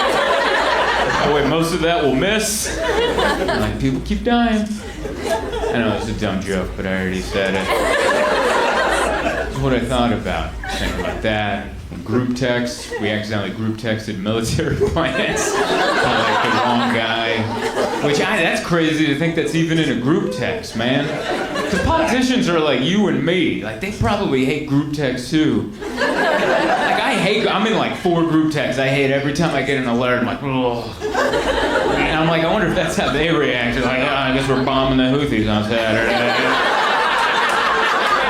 That's how I react to every group text I've ever got. Do they use GIFs?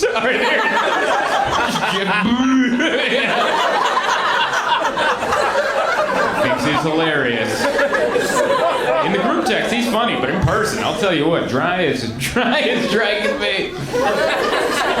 God, I hate group text, man. I can't imagine if it was an important one, you know? Because, like, you have one of those, and it's like, oh, the Houthis, that's important. And then you get your other group text, are we still meeting at 5? Isn't that crazy? Like, because I get so much information on this phone. Some of it's important, but most of it isn't, because I do this. Most of my texts are just like, hey, did you pay the rent? And I'm like, no. And I go over to the Bank of America app and I pay my rent. But they're doing important stuff. So, like, I just picture being a politician and getting a text group chat about a war that might be happening and then just getting an ad from Uber Eats, like, right on top of it. Do you ever get a text and then you want to hit the text, but then the Uber Eats, like, you look hungry, and then you accidentally, your fat thumb hits that, and then you forget about the text, now you're at Chick-fil-A, you're like, yeah, let me get a Chick-fil-A, that'll get delivered, and they're like, Zoltan, what's your thoughts on the Houthi war? And I was like, oh, I'm sorry. I'm so sorry, I got distracted. I was ordering some feed. That's what I was doing. Because we're all just people, you know? Even the politicians we love, even the ones we don't like, we're all just people. Like us, you ever do something so dumb and then look around and you're so happy that no one saw it? You do something so stupid, you do one of these, and thank God, that's between me and the Lord right there. They don't have that option. Someone started that group text about the Houthis. They accidentally added like a reporter, and then afterwards their way of denying it was, no! I'm like, you can't use my defense from when I was 8. That's how I defended myself when I was 8 years old. My mom's like, did you? No! It says here you did. Well, that's a lie, is what that is. I felt bad for him. I honestly did, because then they had to go to Congress and all of them just sat at the table.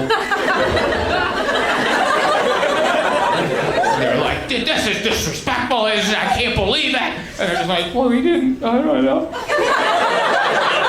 Group texts are okay. Oh, it's fun. It's fun.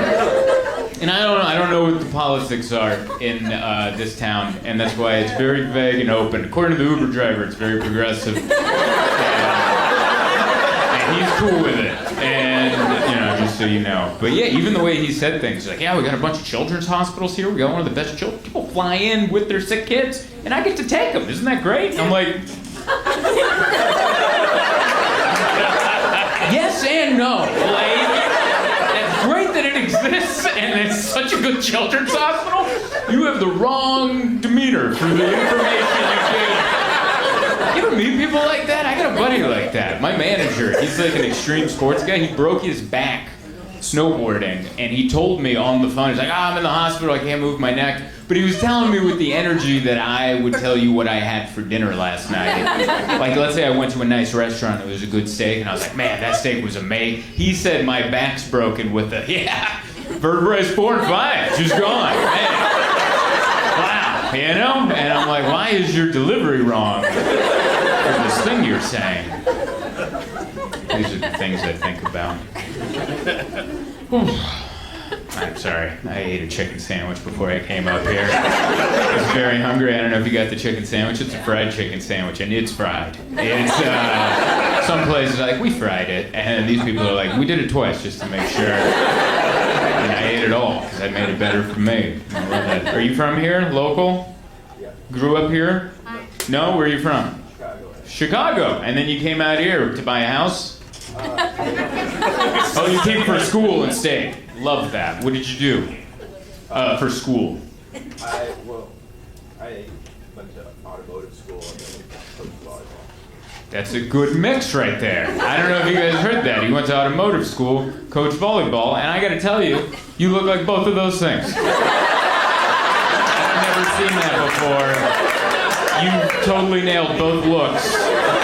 I can see you with spark plugs just going, yeah, you gotta put it on the back of your head a little, get some head grease in there. That might be light bulbs. that I just did. Remember when I said you ever say something dumb and then you look around to hear? There's a lot of people in this attic that heard. Yeah, you look like you do both of those things. That's so cool. Came from Chicago. That's one of my favorite cities. I like it. I like Michigan too. I've been out to Michigan. You guys have. You guys are very white. You guys, because there's a pigment level of white that I feel like Michigan hits. Where it's like I used to work cruise ships and I would see this level of white on the cruise ship, and it almost felt like it was ordered by a doctor. You know, it was like, listen, we got to get some vitamin D in you. We're sending you to the Bahamas. All right, just get down there and soak it up, and it's good. I like it. I also like how the laughter dies down. Like when it's over, it's really over. I like that. I also like this room. It is jam-packed. It can't be the capacity. Like, just come in here. I don't know. What did this building used to be? The Bob. Did it used to be something? It was always the Bob. It was always the Bob? This wasn't like a mill or something? Back in the day, they're always just like... Big old building. No, I got the acronym. I got that. That was the first. That's on the website. Welcome to the B.O.B. Big old building. It's like a joke written by the town dad. And it's like, and people get it, but they still feel the need to be like, big old building, by the way. Which, by the way, I love dad jokes, all right? Quit picking on dads for underlining the punchline. Let them underline a punchline every now and then. I love dad jokes. Like every time I'm boarding a flight and I'm on the jetway, one time I was with my wife and the dude with the earmuffs comes from downstairs and he came up and I was like, he just came up from checking the oil. You know, just a fun little, yeah, she didn't laugh either. But those are fun little dad jokes that I enjoy. I like the laughs in this room because they are there, and then there's just a little top layer of judgment, and I like it. It is. Do you feel it? You know, it's like someone just lacquered their deck, and they're like, "Is it nice?" I'm like, a little slippery, but it's here. What did you say? No GR. No GR? No. No GR all the way. I like how you're using code like I live here. No GR. What, Grand Rapids? Yes. No GR. Go. Cole? Go GR. Oh, I see. All right, now I get it. All right. Go Grand Rapids, which means you guys have a little judgment. I like it. I feel like that's all of this part of the country, like Wisconsin, Minneapolis, like all these states up here. You guys are like, welcome. There's a little, you know what I mean? Oh no, the more the merrier. It's a little, I'm like, what's that?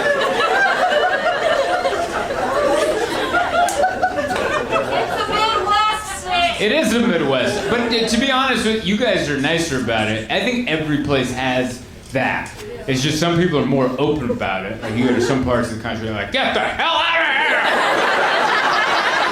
And here your way is going, the meaning's the same. We're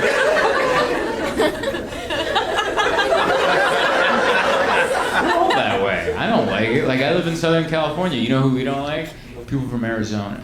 That's what we don't like. And you know why? It's because they come to San Diego in the summertime because it's too hot over there. In Arizona, it's too hot, and so they come to use our beach. And you just see a bunch of Arizona license plates just clogging up the road. Bunch of zony. Go back to your hellscape! You know, that's what we yell at them. And they are who we are. A lot of them are San Diegans that moved out there so they could buy a house. But once they got their, Arizona tags, we're like, get out of here. Man, I mistimed that walk, didn't I? I did not know how much time it was going to take, and then I'm like, I'm already here. That felt like I made it up to the altar before the band started playing. Not yet, damn it! The flower girl isn't even here yet. I had to go back. That's embarrassing. You think I'd be smooth at my own thing, right? All this is set up for me. You think I do that smoothly? No, I'll trip over my own feet. Doesn't matter how nice the lighting is at this club. This is wonderful, isn't it? I feel like a new iPhone or something. This is the new iPhone man. Bad directions, but he'll still tell you to go that way or something. I don't know what that was supposed to mean, but it's very nice of you to come. Arctic blast temperatures. Wow, good Lord, you guys are fine. Like, you guys weren't even wearing your best coats. I watched you come in. You guys were dressed like you were just taking the trash out to the street. I just came in like it was no big deal. I was like, God, I was dressed like I was catching crab or something. Like, I was wearing everything I own. Everything I own. None of it good, by the way. None of it built for this. I didn't know that. I live in San Diego. None of my clothes, they're worthless here. My clothes, I don't know. I thought we all wore the same stuff. There's only so many brands you can buy, right? You were wearing different stuff than what I'm wearing. I didn't know my shoes sucked. My shoes suck. Right through my toes. Just... I was like, am I wearing Crocs? What is going on down there? I feel every little... Ah! That was awful. There was crunching. I heard crunch. My clothes were crunching. I've never heard it sound like I was covered in potato chips, and I woke up drunk on the floor. Just every step, crunch, crunch, crunch, crunch. And I'm like, I think my clothes are breaking. I think it's the coldest I've ever experienced. This is the coldest I've ever experienced. I'm sure this isn't even top 5 for you. Oh my God. This guy wasn't around for Christmas in '96. We lost Nana to the newspaper. That's where she went to go get the paper, but it was too cold. Sorry, I shouldn't even joke about that. That's a legitimate death out of here. That's someone just gets angry and just beats me up. He's ripping on Nana. But yeah, this is the cold. The other coldest was somewhere in Iowa. It was -8. I remember that. That was like 2012. I remember that because like the night before, I was opening for a friend of mine, Charlie Wiener, and he called me the night before because he knows I'm a San Diego boy, and he goes, "Do you know the temperatures you're gonna get into in Iowa?" He's like, "It's -8," and I go, "Yeah, I looked." And he goes, "Do you have like a winter coat?" And I go, "I think." And he's like, "Send me a photo." So I sent him a photo, and he goes, "That's not gonna work."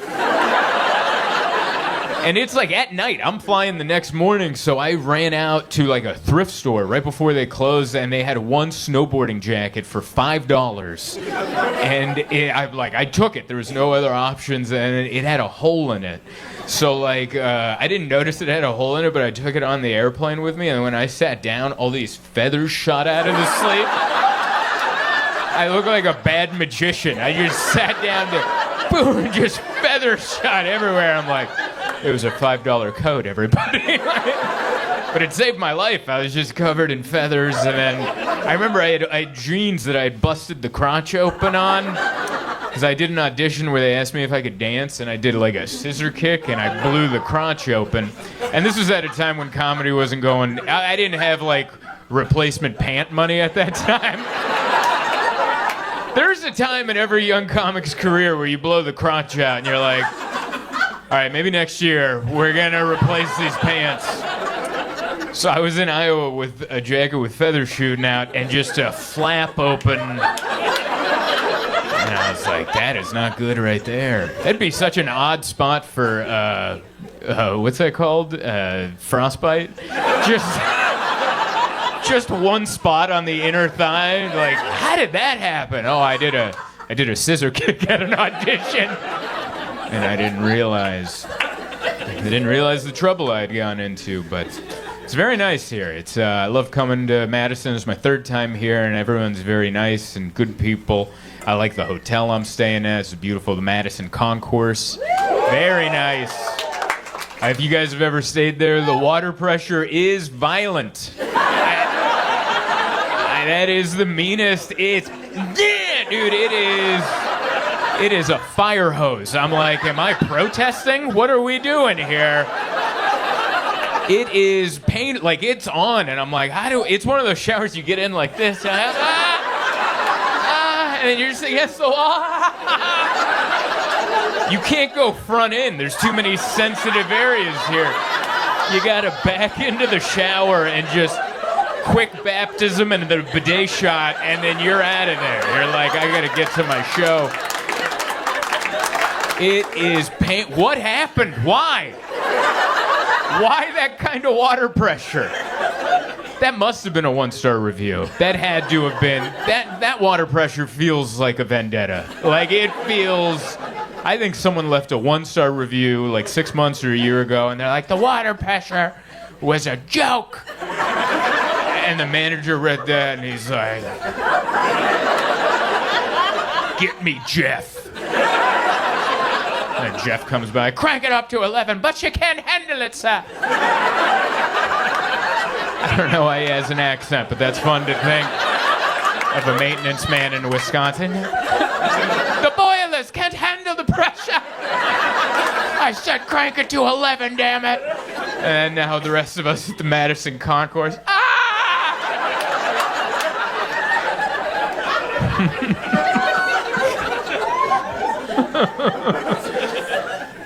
I have been places where it's very hot, and I think I prefer the cold.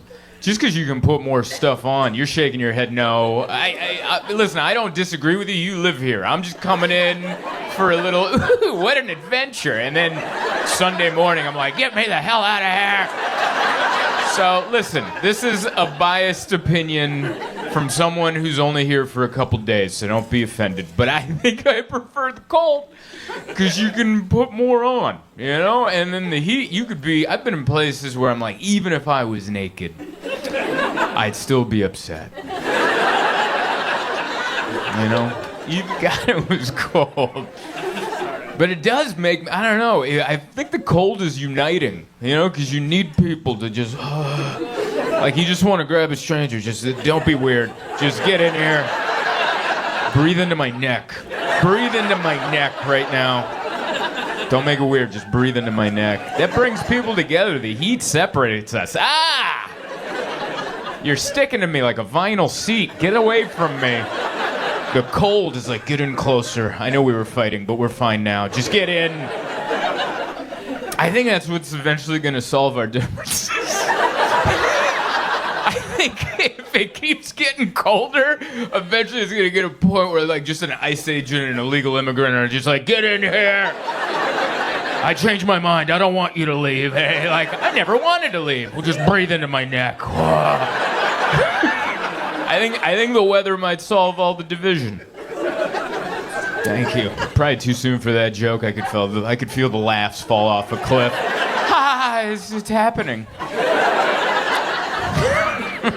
I'm sorry. But yeah, very cold. Enjoyed it. I walked around. Yeah, I didn't walk around today. The only walking I did, I stayed in the hotel. They had a restaurant in there, and I'm like, I'm not leaving. They had a Starbucks in there. And it's like they were built for this. They're like, we got a Starbucks, we got a restaurant. Where do you got to go? And I'm like, nowhere. That is right. I liked walking around. I walked around yesterday, and it was still very cold for me. But it was enough so I could walk around for like 10 minutes. You know, I could do that. And I didn't realize you guys are tough. Like everyone in your town is tough. I walked by a homeless person outside, and he was like, he had no shoes, barefoot, with a blanket over him, and he crossed the street. I'm wearing everything I got, and I'm like, and he walked by, and he was like, he gave me a look, and I'm like, all right, like he's right. I don't have what it takes, you know. I walked around for 10 minutes, and I had to go into a coffee shop to warm up. I went into Michelangelo's over there. It's nice. Yeah, I liked it. Everyone's nice. And that's tough. That's a tough acclimation to go out from the cold, and then you come in, and everything just starts flowing. I just started crying. I had a snot bubble. I'm drooling into my mustache. And the barista knew. She's like, I'll give you a minute. And I'm like, yeah. Sorry, let my face drain. I gotta let my face drain before I order my sandwich. But But I like everyone everyone's nice here. I know you guys hear it all the time, but like some of the nicest people are in Wisconsin. Like even your young people are nice. That's where you can tell, cause like I travel a lot, and like older people, like people my age and up, everyone seems to be somewhat friendly no matter where I travel. But there's like a new crop of young people where like you go and order something and they just stare at you. They just.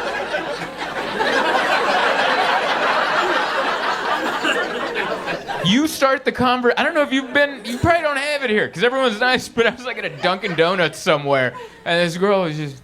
And I'm weird too. So now it's just two of us going.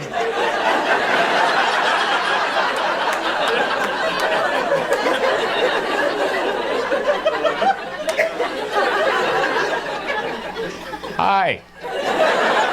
And it was a very sheepish hi that I gave because I didn't know if I'd done something. She was looking at me like I showed up to like a high school party and I was too old to be there or something. And I'm like, no, this is a Dunkin' Donuts. This is open to everybody. And I was like, can I get a small midnight roast? And she's just, can I also get a sandwich? And then I just tapped, and then I don't think she blinked, and I was like, all right. And I don't want to be one of those people like that age, and then they're like, back in my day, we had customer service. When someone would come in, we're like, can I take your coat? Can I clean your boot with my tongue? Can I fluff your pillow? I'm not saying that, but we had to like try a little. You could be mean to customers, but you had to let them be rude first. Like, that's how They're like, you couldn't be rude first. You had to give them the benefit of the doubt. Hey, welcome to Dunkin' Donuts. What can I get you? And you're like, where's your manager? Then you can be like, all right, let's bring it on, dude. But it's like, we're not even getting to that part. What's with the judgment? I don't know. But I enjoyed Michelangelo's. Everyone was very nice over there. Got a little breakfast sandwich, got my coffee. That was great. I got to eavesdrop. That's my favorite part of hanging out at a coffee shop. And I hate when people are like, don't eavesdrop, that's rude. I don't know how not to. I have ears. If you have a loud conversation, I'm next to you, I can't not listen to you. I didn't bring my headphones, and I'm going to be like, oh. And I was eavesdropping on a job interview. It was, and it wasn't for the coffee shop. This is one of these job interviews where they're like, let's meet at the coffee shop. That won't be weird. And so it was a job interview at a coffee shop, and I'm listening to it, and it was like, is everyone giving their life stories now at job interviews? She started, she's like, well, I was born in Long Beach, California. And I was like, born? What is this job? There's a dead entry? Well, 7 years ago, I was birthed into a boiling pot of water. Why am I doing accents? I don't know what Everyone is for ye old English today. But she just kept going on and on about her life, and then too much. It got sad. She's like, my husband's a long-haul trucker, and he's on the road all the time, and I'm just lonely, so I moved back here, and I thought I'd get a job, and I just wanted to turn around like, just hire her. Make her stop. She's bumming everybody out. This is sad. Give her the job.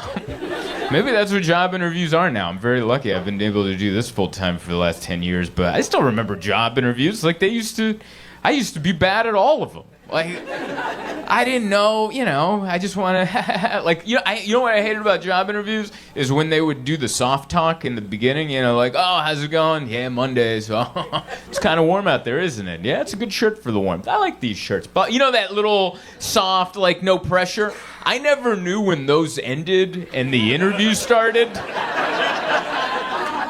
Like, I remember one time I was at a job interview for Ace Hardware. I was applying for this hardware store, and they were doing that, like, soft talk with me. Like, oh, yeah, blah, blah, blah. So, Honda Civic, huh? Oh, yeah, I had a Honda Civic, too. That's good. Automatic? Yeah, who can learn stick? That's hard. And we're doing the little back and forth, and I thought they asked me to tell me about myself, like my personal life, but they meant, like, tell me about your background and work. So they're like, tell us what's the deal? And I'm like, I don't know, I'm just been hanging out. And I thought it was, that's time to change. And they're like, no, like, why would you be good for the hardware store? And I was like, oh. And then I'm like, I've held a drill. Now I'm all messed up, and I don't know.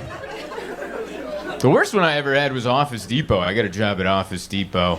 And I can't believe they gave me an interview. Like, I honestly can't believe, because I went in and I asked, this is back in the day where you had to do it and you had to fill out a paper. And I went in and I was like, can I get an application? And the manager was like, oh yeah, I'm the manager. Here, let me grab you that. We're hiring right now. I'm like, great, because I want a job. And then I grabbed the paper and I was like, great, I'll bring this back. And I left. And I turned and left. I'm not good with, like, interaction, so once my conversation is done, I want to get the hell out of there. I wish I had a jetpack to just go, and then just, as soon as I'm done with any conversation with someone I don't know, are we done here? And then just bust through the ceiling, and I'm gone, and I'm never seen again. That's my daydream. That's the dream I'd love to have. But as soon as he handed me the thing and he was like, yeah, drop it off when you're ready, I'm like, cool. And I turned and ran out of the first door that was near me, and it was the emergency exit door that had all these signs that said, don't go through this door. So many arrows going, don't do it. It's not an exit. And I just plowed through it like there was a jetpack on me, and then the whole store. The alarm goes off, and then I turn around, and the manager who just gave me the job application has to, like, use his key card to reset the entire system. And he's just looking at me, and I'm like, I'm really good at following directions. And then I left, and I filled out the application. I can't believe they called me for an interview. It's like he didn't remember. But I remember that interview was weird because he was like, his first question, there was no soft talk like the other one. First question, he goes, why Office Depot? And I was like, what? I don't know why that threw me for it. Like, I was not expecting that. And I was just like, I live down the street. And he's like, what? I can't write that down. I'm like, but I want to walk to work. And this is in that distance. That's all I want. I don't want to drive to, and he's like, I can't write that down. And I'm like, all right, I got a beef with Staples. And the only way I can get my full revenge is to be hired here and make this the #1 store in Southern California. And I will not rest until every Staples is underwater. And they're like, hired. And I'm like, cool, bring it in. I got that job. I wasn't good at that. I don't know, is Office Depot still around? Is that a job that's, that was like, they didn't give me any training. They just showed me the sexual harassment video, and then they're like, get out there. And I was like, there should be more, right? I don't know if they still show sexual harassment videos, but they were always funny when I watched them. Like, you could, because I always watch it from, like, they auditioned for this. Like, the actors in the reenactments, they want to be like Matt Damon or, like, like a big star, but you got to work your way up. It's like doing open mics in comedy. You got to work your way up, and they're like, I got an audition. And so they're just practicing. I just pictured them practicing their lines in their apartment. Just like, can I take you out, Meredith?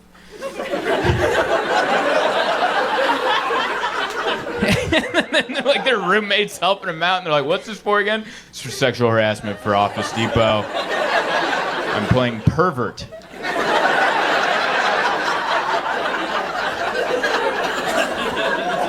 That's why, I don't know, I was like, looking back at everyone's dreams. Everyone's road to their dreams is always pretty funny and full of, really, But it's fun out there. It's been exciting. I like keeping up with stuff. I think we're going to get Greenland. That's pretty exciting. Isn't that? Bring him on in, man. That's fun. It's great. He said he's like, we're going after it because they didn't give me the Nobel Peace Prize. So maybe I won't be so peaceful. And I'm like, man, just give him the prize. Has that ever? I know you're not supposed to play, but just give him the damn prize. Make an intramural, not intramural, but like a biannual You know how they do, like, just make one up, they'll like it. I don't know. That's crazy. That's crazy that not getting the Nobel Peace Prize might be his art school rejection.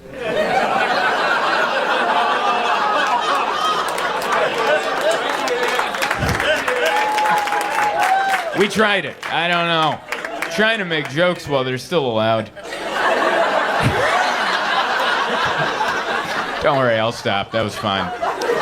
Don't worry, I don't know anything. If that made you upset, trust me, it was a gamble. We all take chances in life. And I love you. Don't worry, it's too cold for hate right now, all right?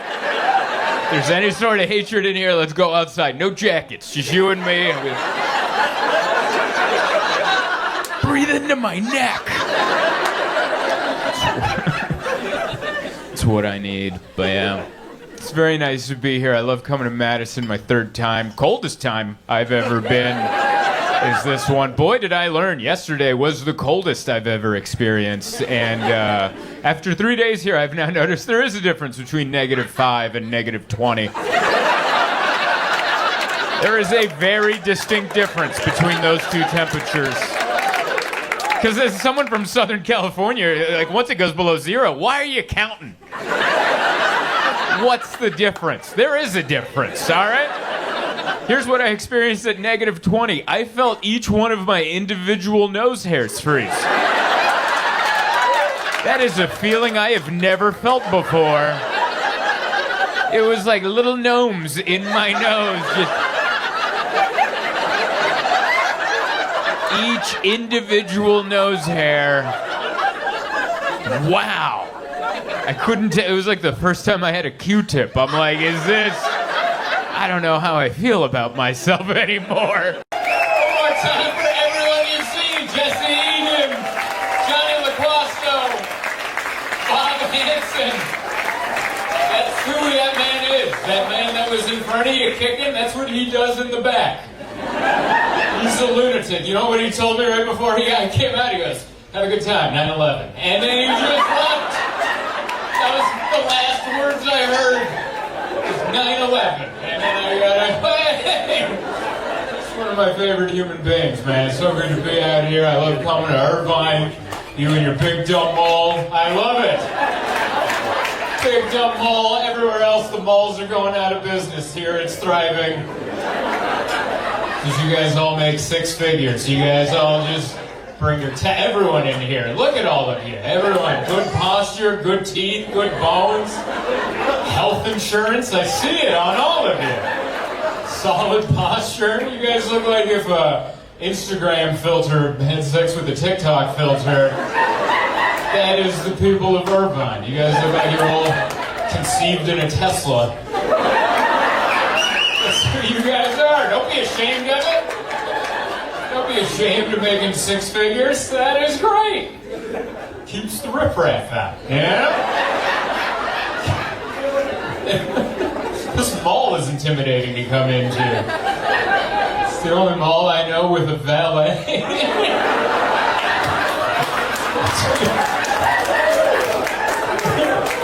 By the way, I love the people that aren't laughing right now. They're like, what is the matter with valet? At the shopping mall, what am I supposed to do? Park on the 5th floor of a parking structure and take a picture of the floor and aisle that I parked on? And then save enough battery so I can get back to my vehicle? Or am I gonna get a valet? I'm not picking on you, but it's good to be here, man. It's nice. I love it, man. It's a good vibe up here. We're living life. We're doing it. Doesn't it feel like it's almost over? Doesn't it? It feels like life, the world. I mean, it's close. Doesn't it? Global warming, there's a drought, there's still a virus lingering around. Earth feels like a restaurant that's trying to close and humanity's that last table in the corner that just isn't getting the hint. Why is everyone vacuuming? Why are the house lights on? think it might be over. COVID's still around, but we don't care, which is great, and I'm all for it. I think COVID was like America's stepdad. I think that's what it was. I don't know what your family life was, but I had a couple stepdads growing up. COVID reminded me of the stepdad. He comes in, makes a bunch of rules that weren't there before. He doesn't want to see your face. If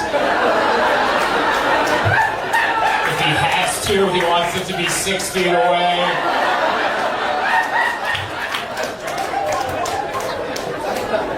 So he prefers it, you know? But now COVID is like that stepdad that's slowly breaking up with your mom. Where you're like, he's still around, but you know you don't have to listen to him, you know? Mom's already on Tinder. You got nothing on her now. So it's good, man. I love it. I love being here. I'm 35 years old. That's what I am. Yeah, I'm 35, and I just realized it's been me all along. That's what I've learned. I think that's what you learn at 35. In your 20s, you don't know what's going on, and then when I hit 30, I'm like, I gotta cut some of these toxic people out of my life. And then I hit 35, and I was like, oh, it was me?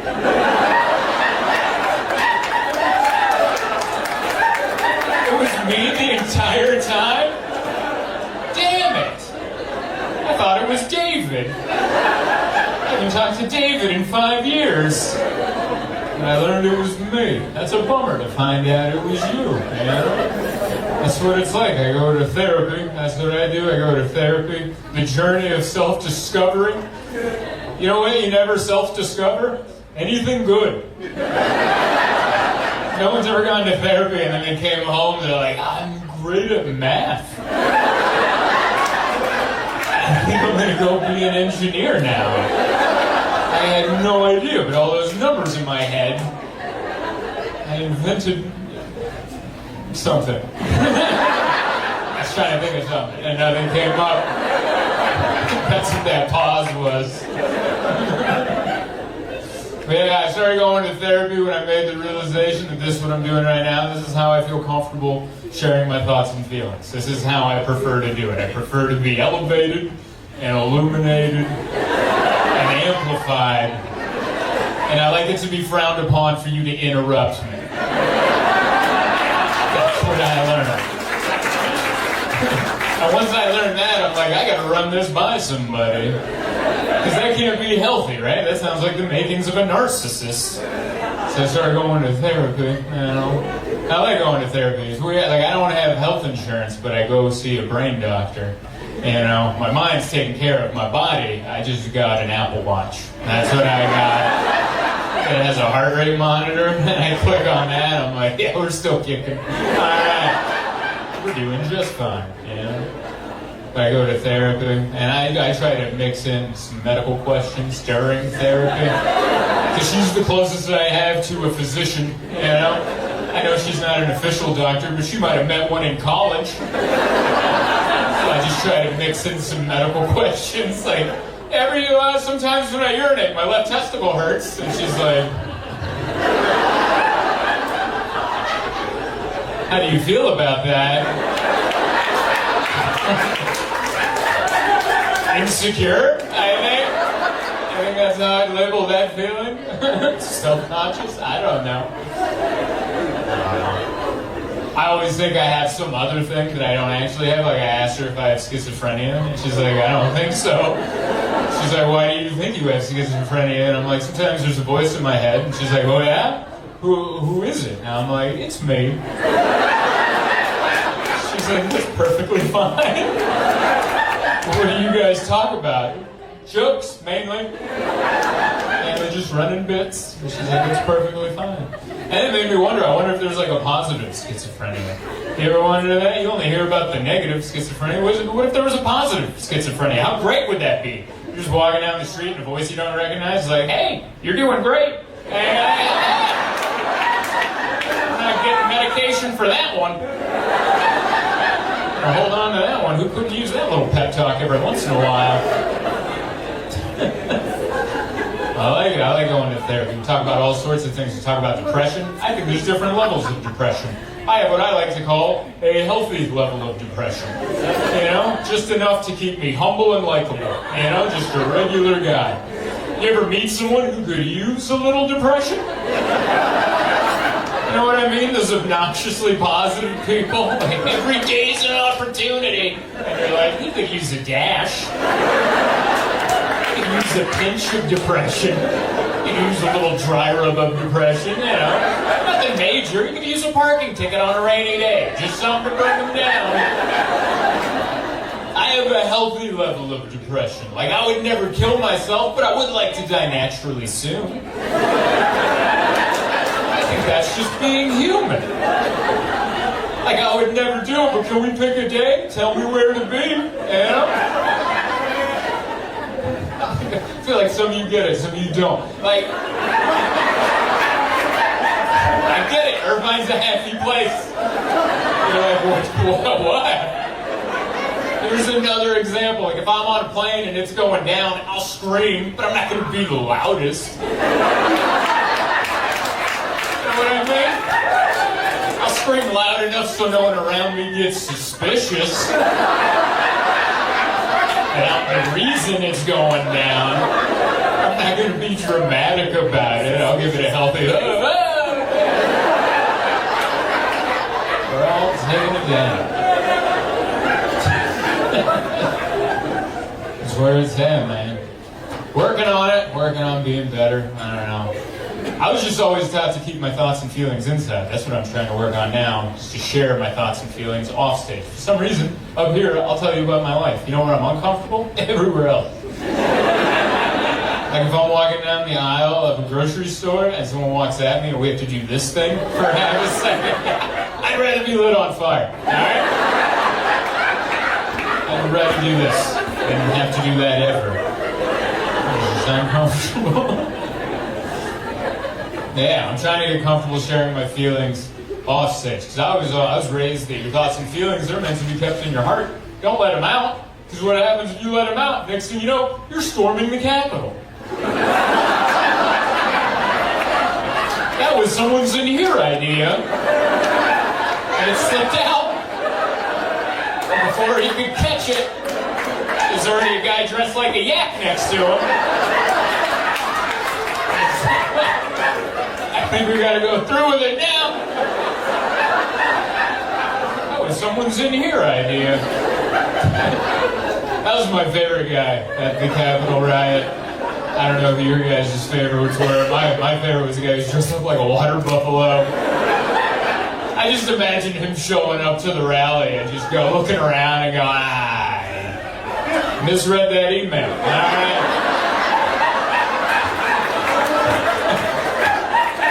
Change now, everyone's already seen me in it. Take the head off and have fuzzy pants on, that'd be ridiculous. I gotta ride this day out. You guys are good, man. Learned so much about myself. Found out I'm hyper aware. I didn't know what that was.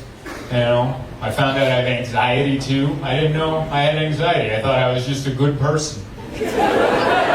You ever confuse good person with anxious? That's what I found out. I thought I was a good person. No, anxiety. I found that out of therapy because she asked me, she's like, what goes on in your head in like a social situation? I was like, all right, like if I'm on a plane and we've landed and it's deboarding, I count the rows. And in my head, I'm like, all right, when that lady gets up, I'm going to spring up, get that bag, then I'm going to get this bag. Don't forget the camera's under there. And at that point, my fiance Emma goes, is everything okay? Are you all right? And I'm like, shut up. Are you ready? You need to be ready. And she's like, what's wrong right now? I'm like, it's our turn. Let's go. We got to go. She's like, I don't want to take half an extra second getting my bag down. She's like, maybe someone behind me is going to punch me in the back of the head. Because that's who I am. If you're in front of me on a plane and we're getting off and you're like, is my bag over there or over there? I'm like, we get to kill him, right? Like, we get to end him right here.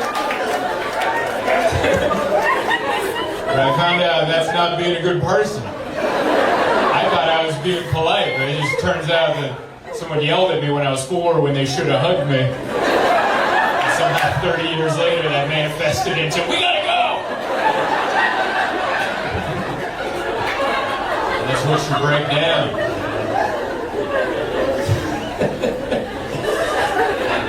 Hyper-aware, too. I learned that. Hyper-aware. It means I'm always aware of what's going on. And I'm like, I saw you yawning a couple minutes ago.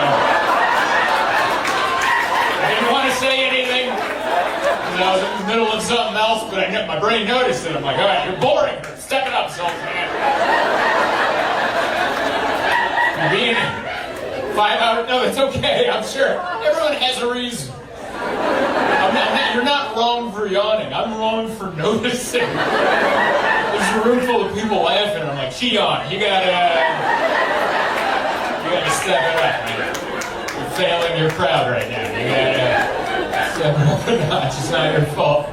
But yeah, I'm hyper-aware. And I'm trying to be more open about it. I'm trying to fill my fiance in on what goes on in my head in a given situation. Like, I remember we were on a walk in our neighborhood, and we were about to cross the street diagonally. And then I looked, and there's a woman walking her dog on the same side, and I did the geometry of our movements. And I'm like, by the time we get across the street, we're just going to be next to her. While she's walking her dog, we're just going to be awkwardly next to her. So in the middle of the street, I called an audible. I'm like, we're going that way. And as we were walking that way, I realized we're headed straight towards the front of a cafe where there's two dudes sitting just having lunch. And I'm like, I looked at that, I'm like, we're just going to end up right in front of them. Like, what happens? We're going to be right there. What if they look up? I got to say something. And I'm just going to look at them and go, the weather. And Emma saw my eyes darting around, probably saw numbers flowing out of my ears. And she's like, what's going on right now? And like an idiot, I told her. She goes, oh my God, you're a lunatic. You don't think of these things? And she's like, never.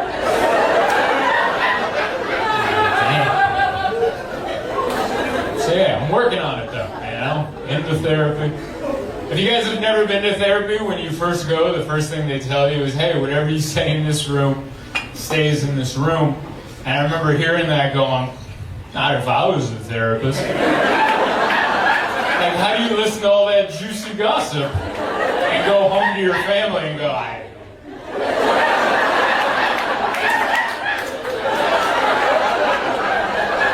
it's client privilege. How do you do that? You listen to all that's better than 90 Day Fiancé. Yeah, let a little of that out, yeah. Like, my therapist knows I'm a comedian. I have a bunch of videos online. She's never had a bottle of wine at home with her husband, pulled up one of my videos and going, hey, you want to know the backstory to this joke? Huh? A little director's cut to this little thing. Yeah. I wouldn't even blame her if she did. I think it's the right thing to do. It's called being human.